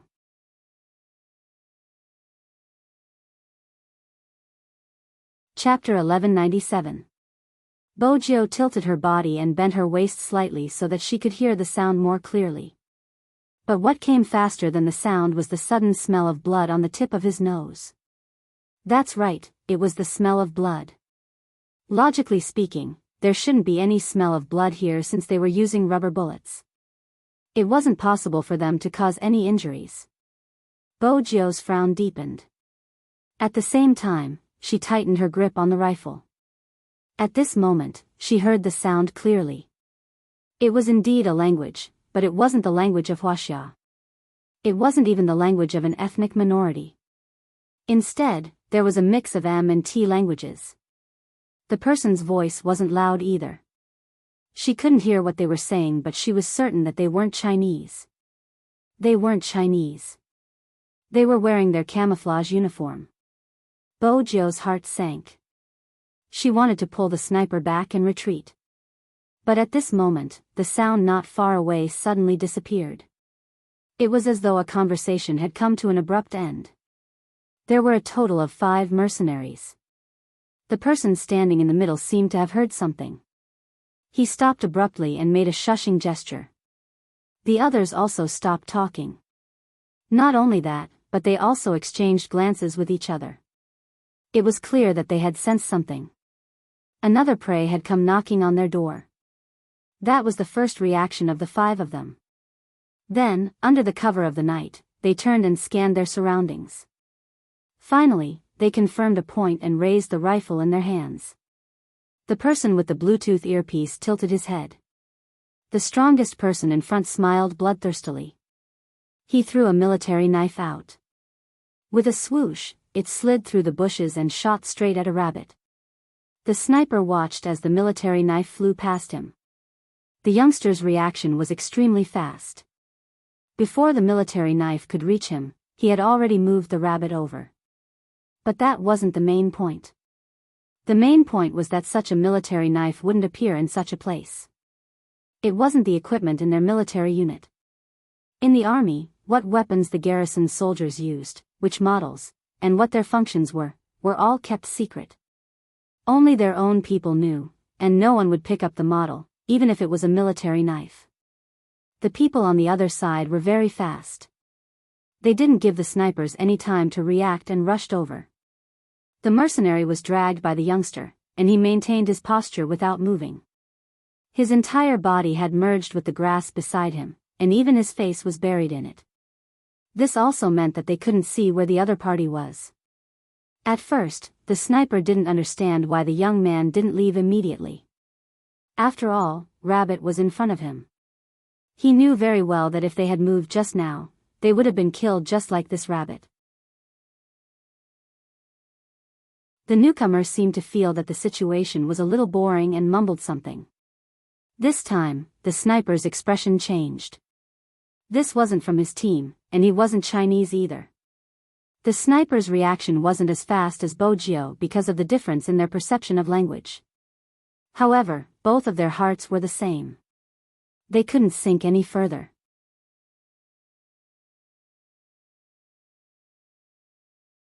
Chapter 1198. The person on the other side walked over to them. He even raised his rifle and touched the rabbit. The distance between them was less than a meter. The sniper's breathing tightened. It wasn't because he could see it, but because when someone was holding a rifle near you, you would definitely be able to sense the intense murderous aura. A rabbit. The person raised his rifle and picked up the gray rabbit. Bojio could understand his language and could hear the suspicion in his tone. Soon, the man raised his gun again and fired at the grassland. Bojio wanted to lift her head, but she lowered it once more. Fortunately, they were at a low altitude and weren't injured by the stray bullets. But the destructive power made her eyes sink. The other party was using a real rifle. That wasn't all, it was silenced. It was probably because they were in the forest and it had rained. Some of the defense systems at the border weren't perfect. This way, they wouldn't be discovered. Bojio probably didn't know what they were here for. But she knew she couldn't let them go any further. 1,000 meters away was China's first defense line. It was a common sight at the borders. Even the difference between Inner Mongolia and Outer Mongolia was due to this defense line. The inner circle was the country. Once they passed the defense line, there would be local villages. Even though there weren't many people living there, there would be scattered houses. This meant that there would be ordinary civilians living there. It was obvious what the defense line meant: don't waste your bullets. The leader walked over and lowered his voice. Search and see if it's really a rabbit or someone else. The leader wasn't bothered. Even if there is someone, they will treat us as a unit. When we meet a patrol, we just have to keep quiet and let Bassoon answer and we will be able to eliminate them. We'll leave after killing one more person, do you hear me? The leader was worried they wouldn't stop killing. After all, we have already entered China's borders. Once we are out of the forest, they won't be able to use their guns. Otherwise, it would be considered a breach of international law. But in this forest, once we are discovered, we will lose in terms of numbers. Hence, we have to restrain ourselves. After killing 3 people, we will leave our organization's name. This is the best way to provoke them, understand? Their hushed conversation traveled into Bojio's ears. After killing 3 people, they would kill 1 more? In other words, they had already killed 2 people? When? Where? If it was here, it was impossible for there to be no news to report. Could it be the regiment next door? After they had killed someone from the neighboring clan, they had jumped over here to continue killing. Organization? Bojio lowered her lids, a glint flashing past her eyes. It was cold. She thought she had a rough idea of which organization he was talking about. Recently, there was only one organization that they had made enemies with. It had to be said that these people were very fast and very agile. They were even bold and careful enough to sweep through the area just now. If it hadn't been for Bojio, she might have been shot even as she lay prone. After those people confirmed that there was nothing here, they didn't leave immediately. Instead, they expanded their search area. Such opponents were the most difficult to deal with.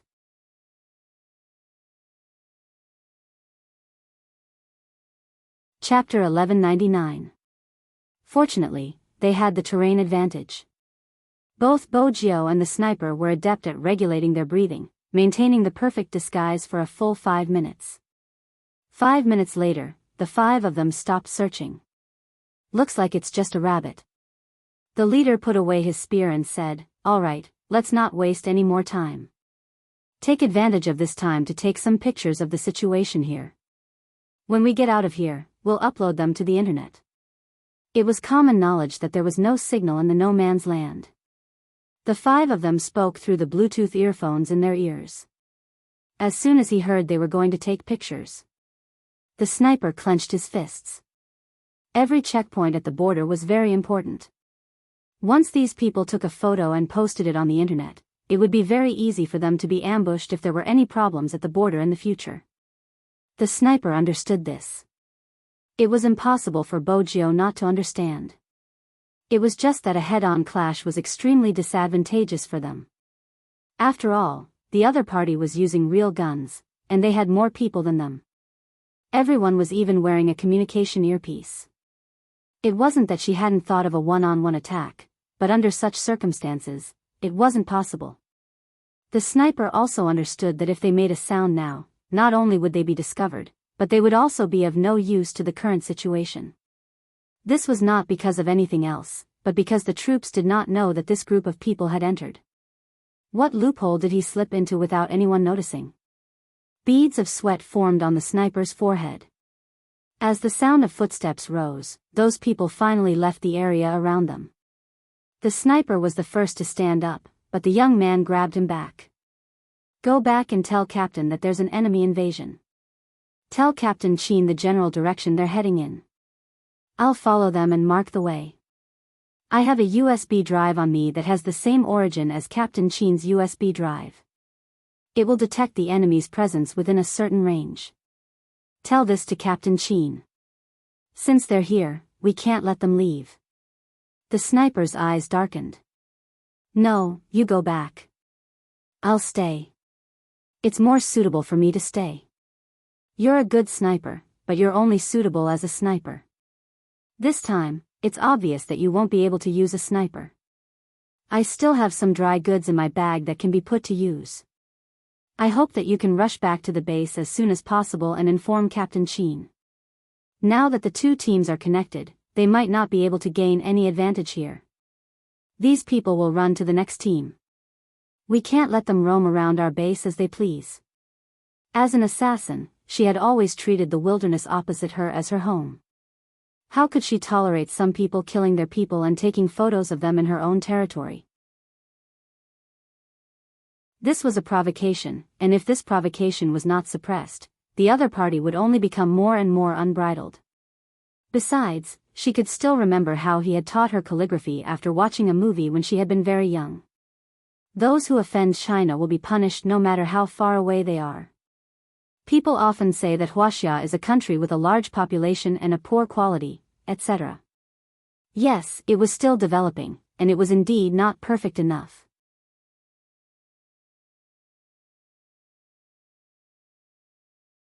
Chapter 1200. At this moment, the lights on the second floor of the military base were still brightly lit. Someone was doing a psychological test and tactical evaluation. But he wasn't very focused. This was the third time Chin Mo raised his head to look at the door. Even though his face was still elegant, his brows weren't relaxed. The door didn't seem to have any intention of letting anyone in. The air was filled with the scent of a shower. The scent of the shower gel hadn't dissipated. But Chin Mo didn't know why he felt uneasy when he couldn't see that person today. He glanced at the clock at the side once more. Chin Mo reached out for his jacket and walked out of the room. He walked towards Bojio's dormitory.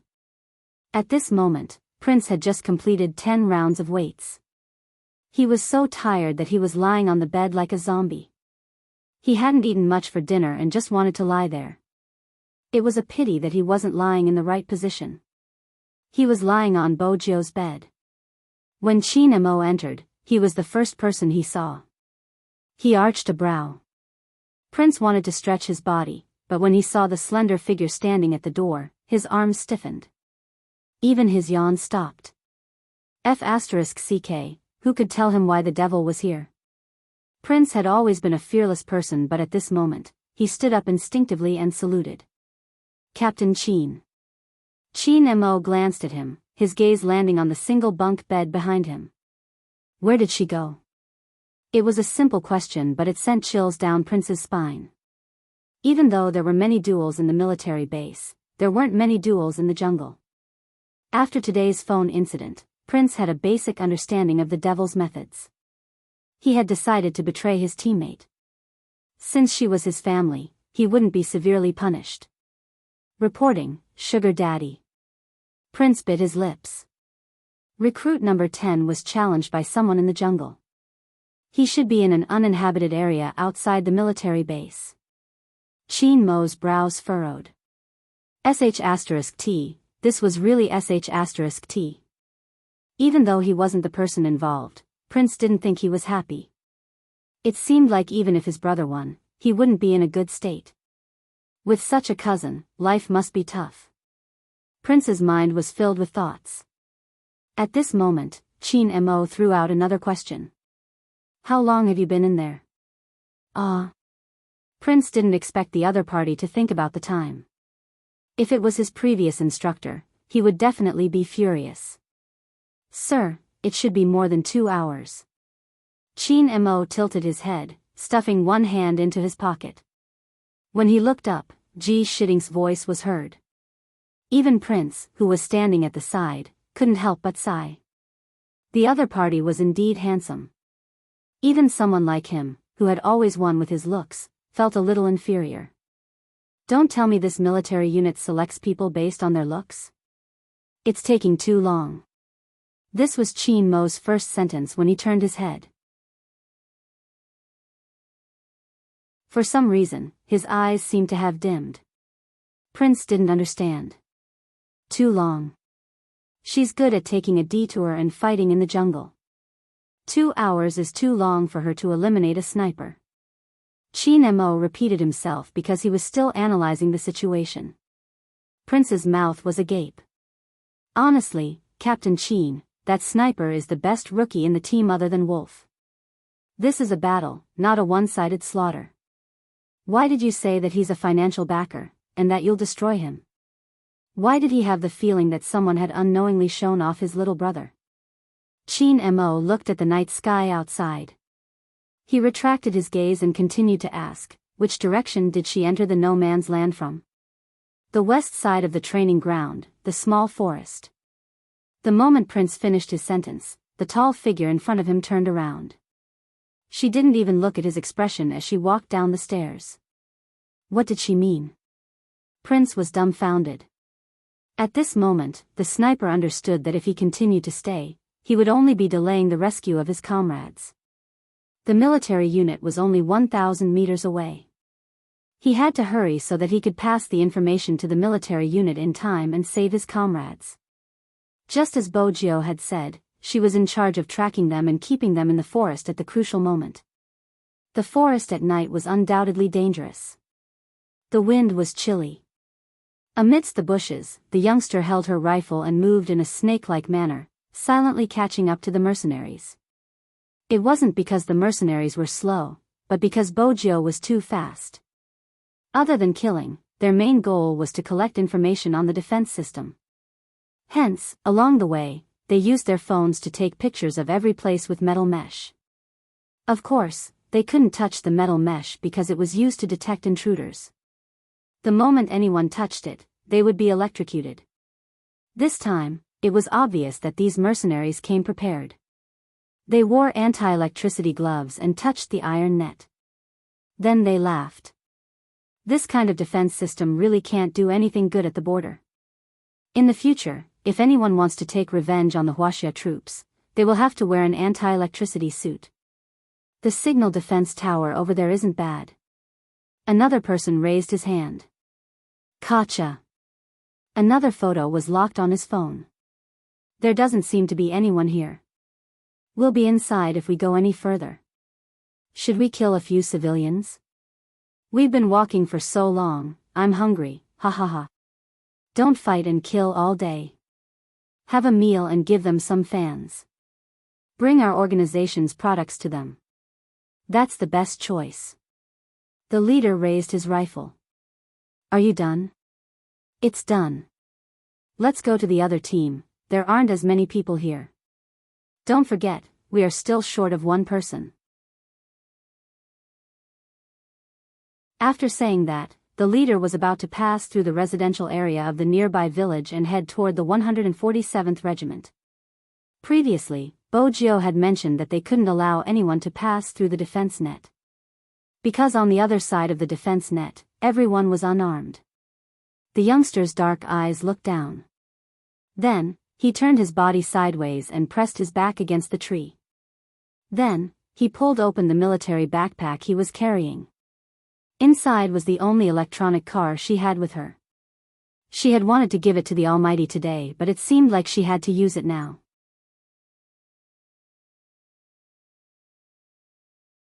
Chapter 1201. The youngster's side profile looked cold under the moonlight. The tear mole at the corner of her eye was very obvious, making her look like a fox immortal. Her fingers brushed past the palm-sized electronic car. She reached into the black scarf and pulled it up. Then she bent down and disappeared into the night like a shadow. There was fog in the forest. Perhaps she could make use of this. The youngster reached out to hold the military dagger at her waist. A glint flashed across her dark eyes.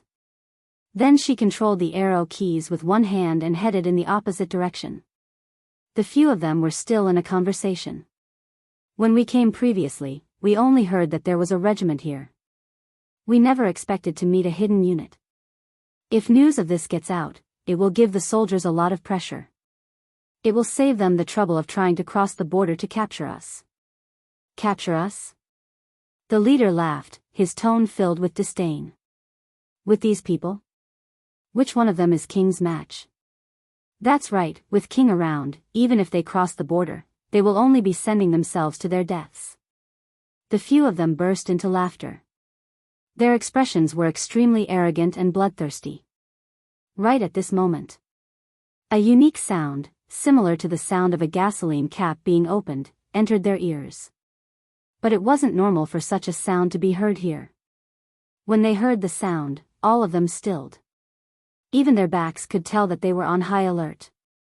Even though it was a small movement, it was enough to show that these people were indeed, as Bojio had said, they weren't easy targets. The leader was the fastest to react. He immediately looked to the right, and his face went blank for a moment. Actually, it wasn't his fault that his expression was blank. It was mainly because of the thing he saw. A red heart lantern? A small electronic car with a red heart lantern? F***CK, was such a thing even supposed to appear here? The leader's lips twitched visibly. The four mercenaries beside him had an indescribable expression on their faces. That wasn't all. As the small electronic car neared, they could see the marks on the red heart lantern. They couldn't understand the Chinese characters at all. Of course, the shooter was the only one who understood, but he could only speak. "Boss, what is this?" The leader didn't answer. Instead, he narrowed his eyes, and a sinister aura overflowed from his eyes. There must be someone here. It wasn't a rabbit just now. Shoot! Before the electronic car could get close, the leader had already raised his gun. With just one shot, the electronic car was flipped over, and the red heart lights flickered. In the jungle, such a color of light was somewhat chilling to look at. "Boss." The person who shot the gun opened his mouth again. It was not because of anything else, but because the overturned electronic car had flipped over again. However, the lights were off, and it was quietly parked there, looking a little embarrassed. Someone is controlling it. The leader was not stupid. Go and find that person. Yes. The other two took a step forward. The electronic car moved again. This time, it was moving faster than before. F***ck. As soon as the word shooter came out of his mouth, suddenly, a voice came from the electronic car. Mr. Cheen, please unlock the voice password lock. You will have 3 chances. The 5 of them paused, and the expressions on their faces became more colorful. Boss, is this car talking? The leader didn't have time to react. The electronic car made a few more sounds. Countdown to unlock the password begins.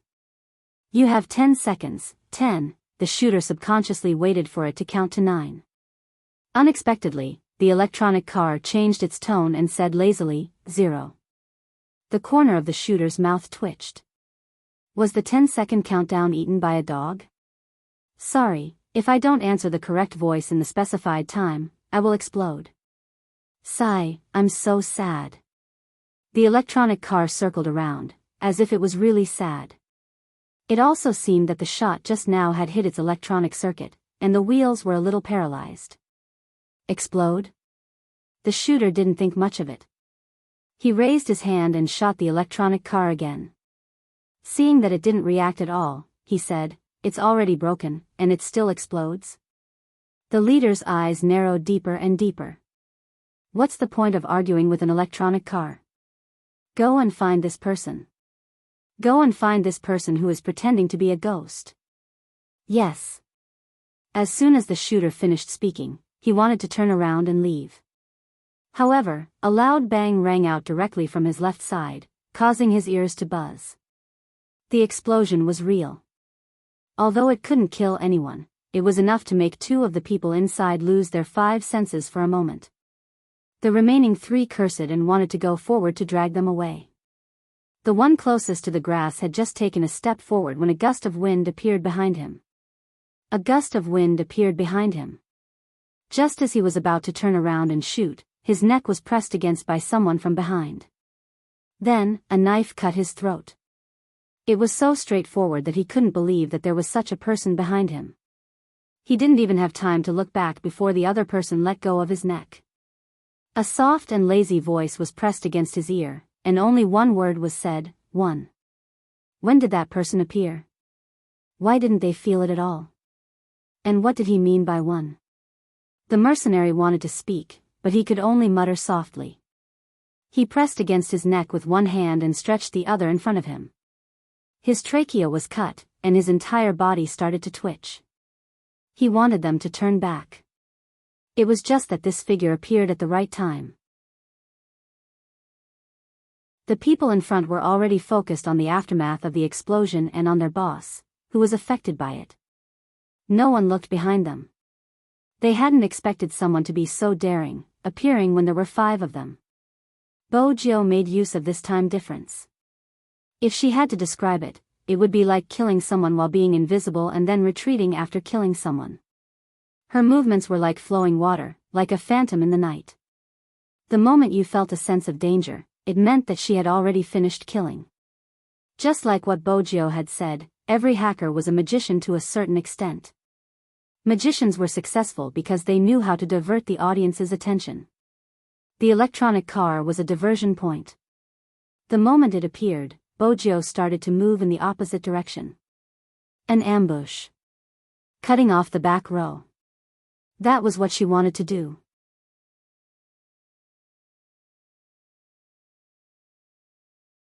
Chapter 1202. It was just that everyone who fought understood this. Having more people would give them a huge advantage in a real battle. Besides, Bo Jio was only left with a military dagger. Moreover, to a certain extent, the mercenaries had already sensed that there was someone else in the forest. The sudden explosion had caused the fierce-looking leader to cover his ears and curse in a low voice. He shook his head and pushed away the people who wanted to help him. His eyes were sinister. Find this person. Find this person for me. Boss, Carrie, he. At this moment, someone had already noticed the person who was lying on the ground with his limbs twitching. The leader of the group glanced sideways and cursed. Then, he began to fire wildly into the bushes. Bo Jio rolled quickly. If she had been any slower, she might have been injured by the stray bullets. She turned sideways and used the bushes as cover. Her back was pressed against the tree trunk. There was grass on the tip of her nose. She adjusted her breathing slowly so that she could hide well and find a chance to break through. At this moment, the mercenaries couldn't go to the residential area. They were successfully trapped outside the metal fence and in the forest. Bojio lifted her head and twirled her dagger. She was thinking about what the Almighty would do in such a situation. There were only 4 people left. One of them had been seriously injured. From the angle, he should have lost his hearing. However, his gun was still in his hands. He was a long-range shooter. The other 3 were completely unharmed. The most difficult to deal with was the leader. He was alert, quick and skillful. Most importantly, he was born with a crazy gene. He didn't seem afraid of death at all. While Bojio was thinking about these things, she had to pay attention to her surroundings. Even the slightest movement would mean that someone was approaching. The only advantage she had was the weather in the forest. It was foggy. But how was she going to break through or protect herself from now on? That was going to be difficult for her. A woodcutter couldn't cook without rice. She was defeated because the bullets in her gun weren't real. In the distance, the night sky thickened. When there wasn't any wind, the fog would be especially thick. This was the no man's land. It wasn't safe to enter the forest at this time. The humidity was too high and poisonous snakes would come out. Therefore, the army had a rule that unless there was a military demonstration, no one was allowed to enter except for the garrison personnel. Hence, when the soldier on night duty saw the person walking towards him, his originally bright eyes turned even darker. He clicked his heels together and gave a standard salute. Captain Chin. Even though Chin Mo was now a major general, the people here were used to calling him Captain Chin. Is there any problem? Chin Mo's words caused the soldier to pause. No, everything is normal, even the infrared is normal. Normal? Chin Mo lifted his lids and looked into the dark night. He frowned again. Give me your backpack and gun. Huh? The soldier didn't understand why Captain Chin wanted his things, but in the military, he had to obey orders. Yes. The soldier untied everything at his waist and handed everything to Chin Mo. He watched as the man tilted his head and adjusted his shooting angle. With a click, he said calmly, earpiece. Yes. The soldier didn't expect Captain Chin to even want his wireless earpiece. What was Captain Chin trying to do? Chin Mo took the black earpiece and put it on his left ear. At this moment, he seemed to have heard something. He quickly raised his gun and aimed it at the forest. Who's there? There was someone there. The soldier hadn't reacted. The person's breathing could be heard. It's me, one of us, out. The sniper who had fought with Bojio hadn't expected Captain Chin to be stationed here. He paused for a moment before rushing over. His lungs were about to explode from running. When he spoke, his chest rose and fell violently. Captain Chin, something happened. Someone invaded the no man's land. 10 went to chase after them alone. They are heading north. Once they leave the north, they will reach the neighboring regiment and residential area. Chin, before the sniper could finish his sentence, his shoulder was grabbed by someone with great strength. Who did you say went after him alone? 10. At this moment, the sniper was filled with self-blame. I should have stayed behind with him. He asked me to inform you that those people took many photos of the troops. He also asked me to inform you that both of you have the same USB drive. If the direction is right, you will be able to respond. Chin Mo didn't have time to ask why they didn't bring their earpieces into the no man's land. He also didn't have time to blame anyone because he knew that in order to protect the secret of the base and the national defense checkpoint at the border, he had to ensure that the intruders wouldn't be able to return. One of them had to come back to inform the others while the other pursued. But even though he knew, at that moment, his mind was blank. His fingers trembled uncontrollably. Only by gripping his gun tightly could he suppress the uneasiness in his heart. Even Chin Mo didn't notice that his expression was filled with a bloodthirsty aura. The sniper was still talking. But Chin Mo didn't seem to hear him. Until the word USB drive appeared. Chin Mo glanced up. He told himself to calm down. It was at this moment that he had to remain calm. If he wasn't calm, who was going to fetch his little Bojo back? Chin Mo reached out and pressed his temples. It was too painful. It was so intense that his eyes turned bloodshot.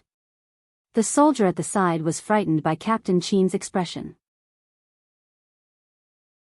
He had heard that Captain Chin had been kicked out of the military previously because he had been hypnotized by someone. That hypnotization was too scary. Once it was triggered, a person's personality would be too different from before. At that time, the higher-ups had been afraid of this, which was why they had removed Captain Chin's military uniform. But now, the soldier opened his mouth and called out, "Captain Chin." But Chin Mo had already started speaking. Inform the neighboring troops to use all their forces to stop them. We will conduct a carpet search from the east, west, and south. Think of a way to prevent them from leaving the border. If necessary, snipe them directly. Yes. The soldier touched his feet. The sniper looked at his captain. He switched on his black earpiece, his voice slightly hoarse. Take your guns into the forest and lock onto my position. I'll give you 1 minute to follow. Magician was still washing his feet with a towel in his mouth. Hunter was seated beside him. Their topic was basically about how to cover up their captain's relationship.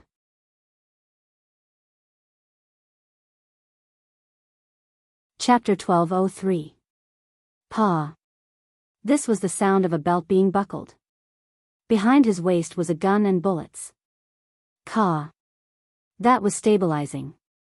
His fingers tugged on the jacket of his combat uniform.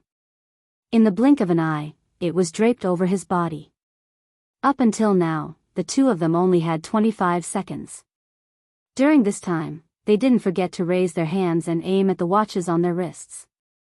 Wolf, who had also received the news, tilted his head and started to adjust his rifle. Many people said that if you hadn't been in the military, you wouldn't know how fast they were. Even if they were wearing shoes, it would still be beyond imagination. That was indeed the case. It wasn't just fast, it was the rhythm of their bodies over the years. Other than being fast, their movements were uniform. It was so neat that it was shocking. From the moment they received the order to the moment they arranged everything, Magician and the others only took slightly more than 30 seconds. The next moment, they moved out like wild leopards. At this moment, Chin Mo had already entered the forest.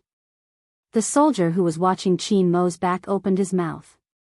He turned to look at the sniper, slightly worried. Will there be any problems? After all, Captain Chin wasn't in a good state. The sniper was relatively calm. It was probably because he had experienced real bullets today. He knew what to do. Follow Captain Chin's instructions, I'll report to the general.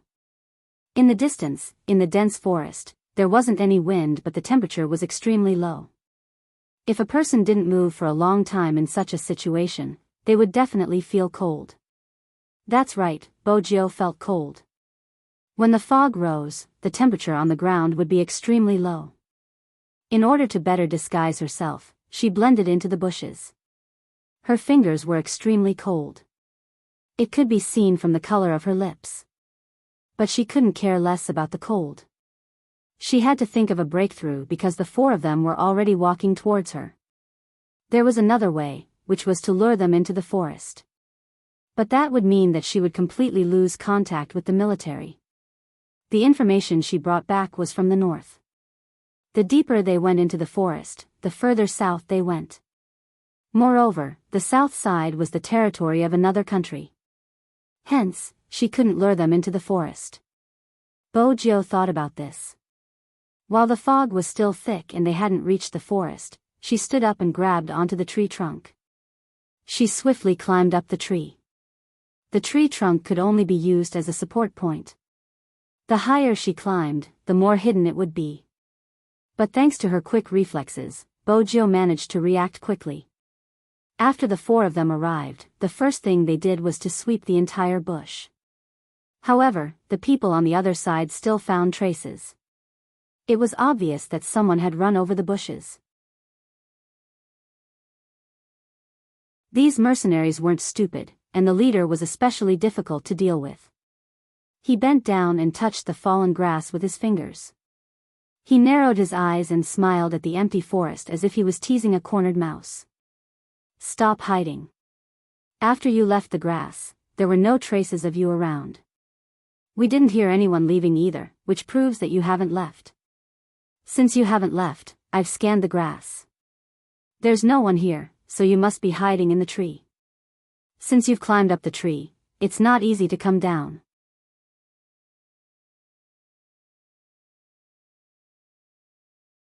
Chapter 1204.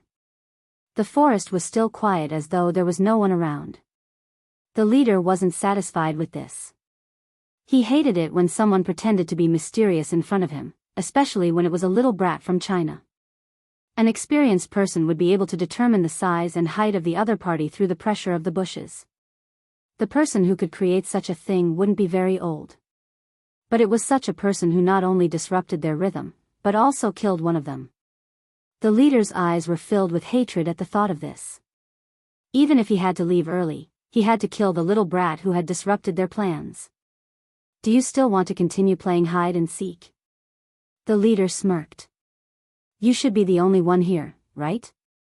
Let me guess, you don't have any other weapons besides a military knife. Otherwise, you could have used a silencer to shoot from afar when we didn't notice you. It seems like you have no other choice but to risk your life to kill us. As the leader spoke, he raised his gun and shot at the top of one of the trees. With a bang, the leaves scattered and the crows flew away. Not this one. The leader laughed coldly. It's okay, we have bullets. We can take our time to find him. With that, he gestured to the people beside him, one on the left and one on the right. He meant for them to split up. The other three nodded. They were excited about the massacre that was about to begin. From their point of view, if the other party was alone, he would be courting death. He dared to appear in front of them and ruin their plans, killing their people. It seemed like this little brat didn't know what kind of people he was facing. The leader of the group wasn't wrong. They had confirmed the range. Even if there were no less than 30 trees around them, they wouldn't be able to find him in 3 minutes. However, if they really wanted to find him, the four of them could find him in 3 minutes. But because of this, they couldn't move recklessly. But at this moment, suddenly, a military fighter jet flew over the forest. No, it wasn't just one. Other than this one, there was another one in the distance. That was because the fighter jets were breaking through the clouds and flying towards them uniformly. They hovered in the sky in a very large scale, and each of them was terrifyingly elite. There was a distance between them, and they were flying in a triangular formation, bringing with them a sense of deterrence. A total of 7, like iron armor, leapt into the eyes of the mercenaries. The flag of Huaxia was also printed on it, bright red and eye-catching. "B-boss, we've been discovered." Someone was so scared that even his voice began to tremble. It wasn't that he didn't have a future, but these infrared fixed-point fighter jets were really too scary. The leader sneered, "So what if we're discovered? There's no light above or below us. Do you think they can discover our location?" At this moment, the fighter jets issued a warning. "You have violated our territory. According to international law, our country has the right to shoot you on the spot. Warning, put down your guns." "Boss." One of them panicked. The leader slapped him. "Listen carefully, this is just the first warning. According to international law, they can only shoot after 3 warnings, do you understand? Besides, I'll say it again, how far are they from the ground? Do you think they can see us? Idiot." While saying these words, the leader also felt the pressure. He didn't know whose idea it was. Warning them from above? Was it to make them feel afraid? Whose idea was it? Of course it was Qin Mo's. The soldier who was worried about Qin Mo's condition was completely wrong. When it came to Bojiu, even if Qin Mo wasn't in a good state, he would force himself to be calmer. He would start from the mentality of the invaders. After entering the forest, he would order the headquarters through the earpiece and send out the fighter jets. This was to make the invaders panic and buy some time. "Boss, let's retreat quickly." The person who was called an idiot wasn't bothered at all. He just wanted to escape as soon as possible. The leader was unusually ferocious. "Why are we running? There are still 5 trees left. Capture that little brat as a hostage. When we hold him, who knows if he's dead or alive." But the Chinese soldiers are fooled. With a hostage, they will never shoot, understand? Go and find him. Yes. The leader was determined to kill Bojiu. Just as he said, there were only 5 trees left. Bojiu listened to his words and glanced up at the fighter jets in the sky. She knew this was a sign that the Almighty was coming. Her gaze deepened. She leaned to the left, leaning against the tree trunk. At this moment, she looked down at the tree, her tall nose bridge visible. One of them walked towards her. Just as he was about to reach her tree, Bojiu seemed to have sensed something. She raised her left hand.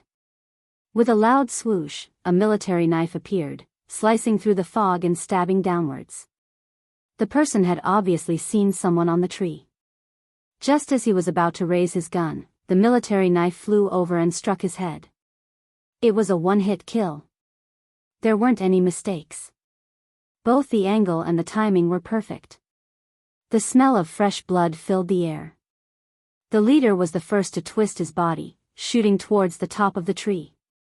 In a flash, the black leather belt in Bojiu's hands came into effect. That was what she had used previously. With a shake, she used the force of the impact to fly towards another tree. Even if her skills were beautiful, it wouldn't be able to eliminate the danger. Her position was completely exposed. Moreover, she had already handed over the military knife on her. Now, it depended on her dodging methods and luck. Bojiu had handed over the military knife because the USB in her pocket had lit up with a red dot. This meant that the Almighty was within 500 meters. She kicked with her long legs, using the force from the kick to counterattack. This move looked cool and could also help her avoid the bullets to a certain extent. But it was extremely tiring. After flying 3 times, Bojiu's breathing was different from before. There was an obvious rise and fall in her breathing.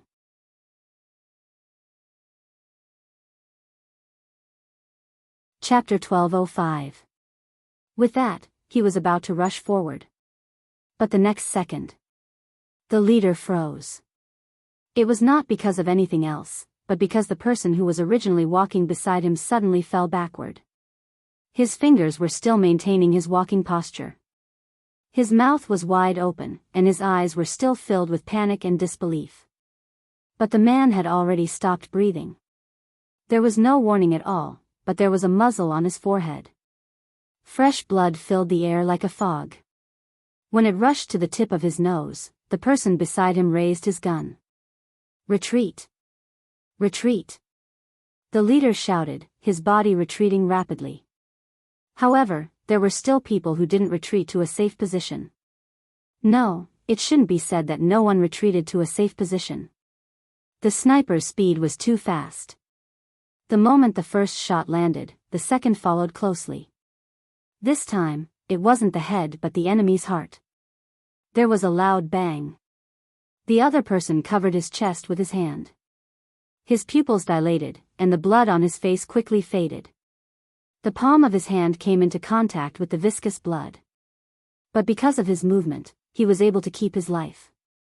But that was all. He didn't get shot in the heart, but it still made him lose his ability to move and the blood couldn't stop flowing.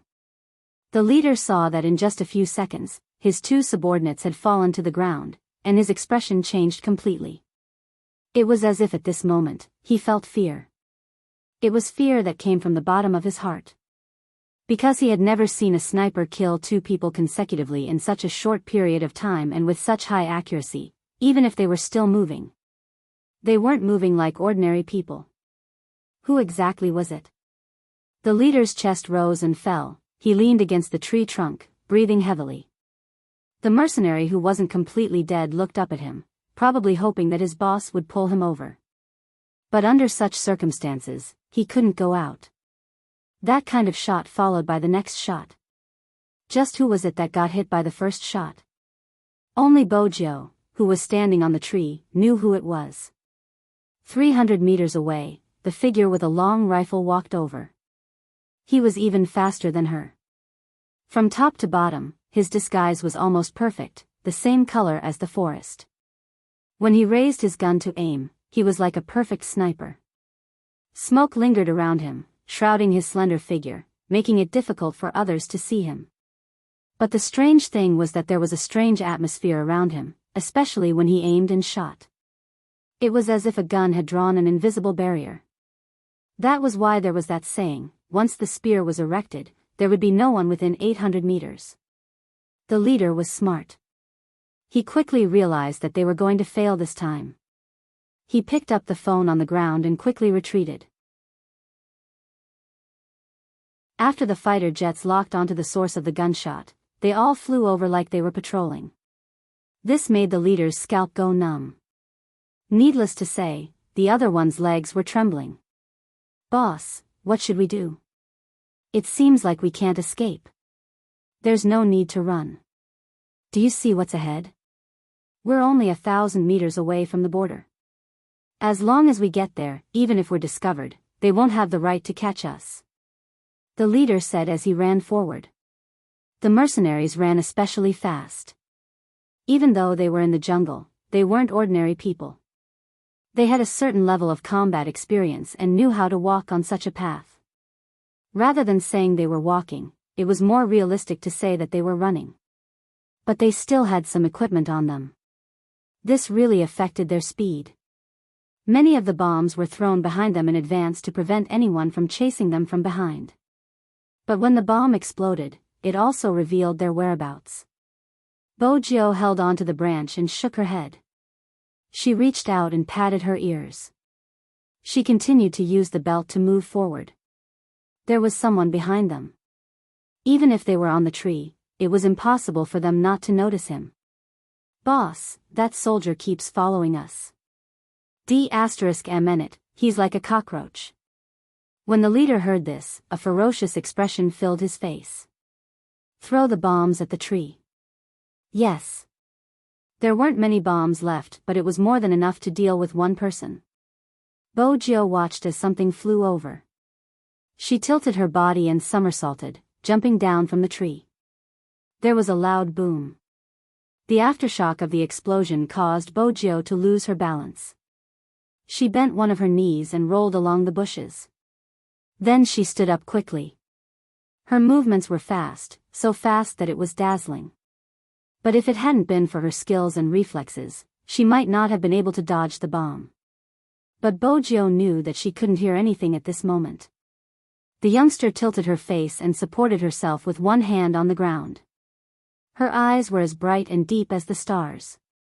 At this point, she already understood the other party's intention. After all, she was a criminal.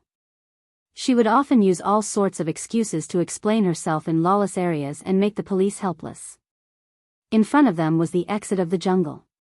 Once they left this place, they would no longer belong to China. When that time came, they would have to deal with these people according to international rules. Once they followed international rules, the governments of Country M and Country T would intervene. The criminal would be transferred to their own countries to be judged. When that happened, the whole world would know that China couldn't even defend against a few mercenaries. The deployment of the military would also be exposed. Hence, she had to think of a way to delay these two people. Bojo had already rushed out. She didn't follow behind them. Instead, she went around them. When the person in front saw that the figure didn't follow them, he smiled. It was rare for him to feel a murderous aura at this moment. "Boss, it hit." That person should be safe now. Don't forget that there is still a sniper. Until now, we still don't know where he is. The leader didn't slow down at all when he said this. However, there was no sound of flying behind them, which made them feel a lot more relaxed. Especially since the other person didn't have any burdens and didn't need to be on guard against anyone. Just as this thought entered his mind, before it could disperse, he heard the sound of the wind. Suddenly, he heard a gust of wind, and before he knew what it was, he had already been hit. There was a loud clang. Someone used a long spear from the side. The handle of the spear hit his head and he fell to the ground. This time, there was no metal rod. There was also a long spear. Even if there were no bullets, as long as it was a one-on-one fight, it could be extremely explosive. The person who was thrown to the ground couldn't stand up, let alone grab a gun. His entire head was in a daze. The intense pain forced him to lie on the ground, arching his back. Yes, both him and the leader of the people running in front of them. They never expected the soldier who had been following them from the beginning to come out in such a manner. He held a long spear with one hand and his face was covered with a mask. Only his eyes were exposed. The moment he raised his hand, the corners of his eyes shone with the coldness of the night moon. The leader knew that he couldn't turn back to care about anyone. It was useless. There was only one way left, and that was to run. However, what he didn't expect was that the youngster was the one who stopped his men. What stopped him was the red dot on his forehead that he was aiming at. In an instant, the entire forest seemed to have quietened down. There were no more sounds of running. Only the sounds of insects and breathing could be heard. The leader's fingers froze. He didn't dare to move. Because he knew very well that he had become the opponent's target. If it was an ordinary sniper, the leader wouldn't be afraid. However, after witnessing the scene just now, he might not be able to escape from the opponent's shooting. The sweat on his forehead started to drip down the side of his face and onto the back of his hand. The opponent didn't say a word, but he didn't dare to move forward. His throat moved. He wanted to use a bomb the moment his fingers moved. A voice rang out in the forest. The voice was very faint. It was so faint that it made him widen his eyes. He had heard this voice before. Who do you think is faster, you or me? Until now, the leader still wanted to identify the person's position, but he couldn't. At this moment, he heard the person's voice again. It was a little deep. The words didn't seem to be directed at him. Instead, it seemed like an order was given through the earpiece. 3:00 underground, gather the light. In an instant. The lights that should have been lit up when the fighter jets were descending were all shining in this area. The strong light made the leader, who had been in the forest for 7 to 8 hours, subconsciously cover his eyes. Even the youngster in the distance narrowed her eyes.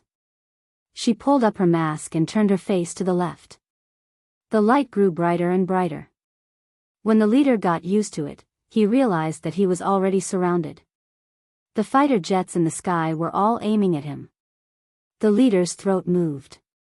He knew that the real reason he couldn't escape was because of the sniper in front of him. If it wasn't for the infrared lock and his command, these fighter jets wouldn't have been able to discover him.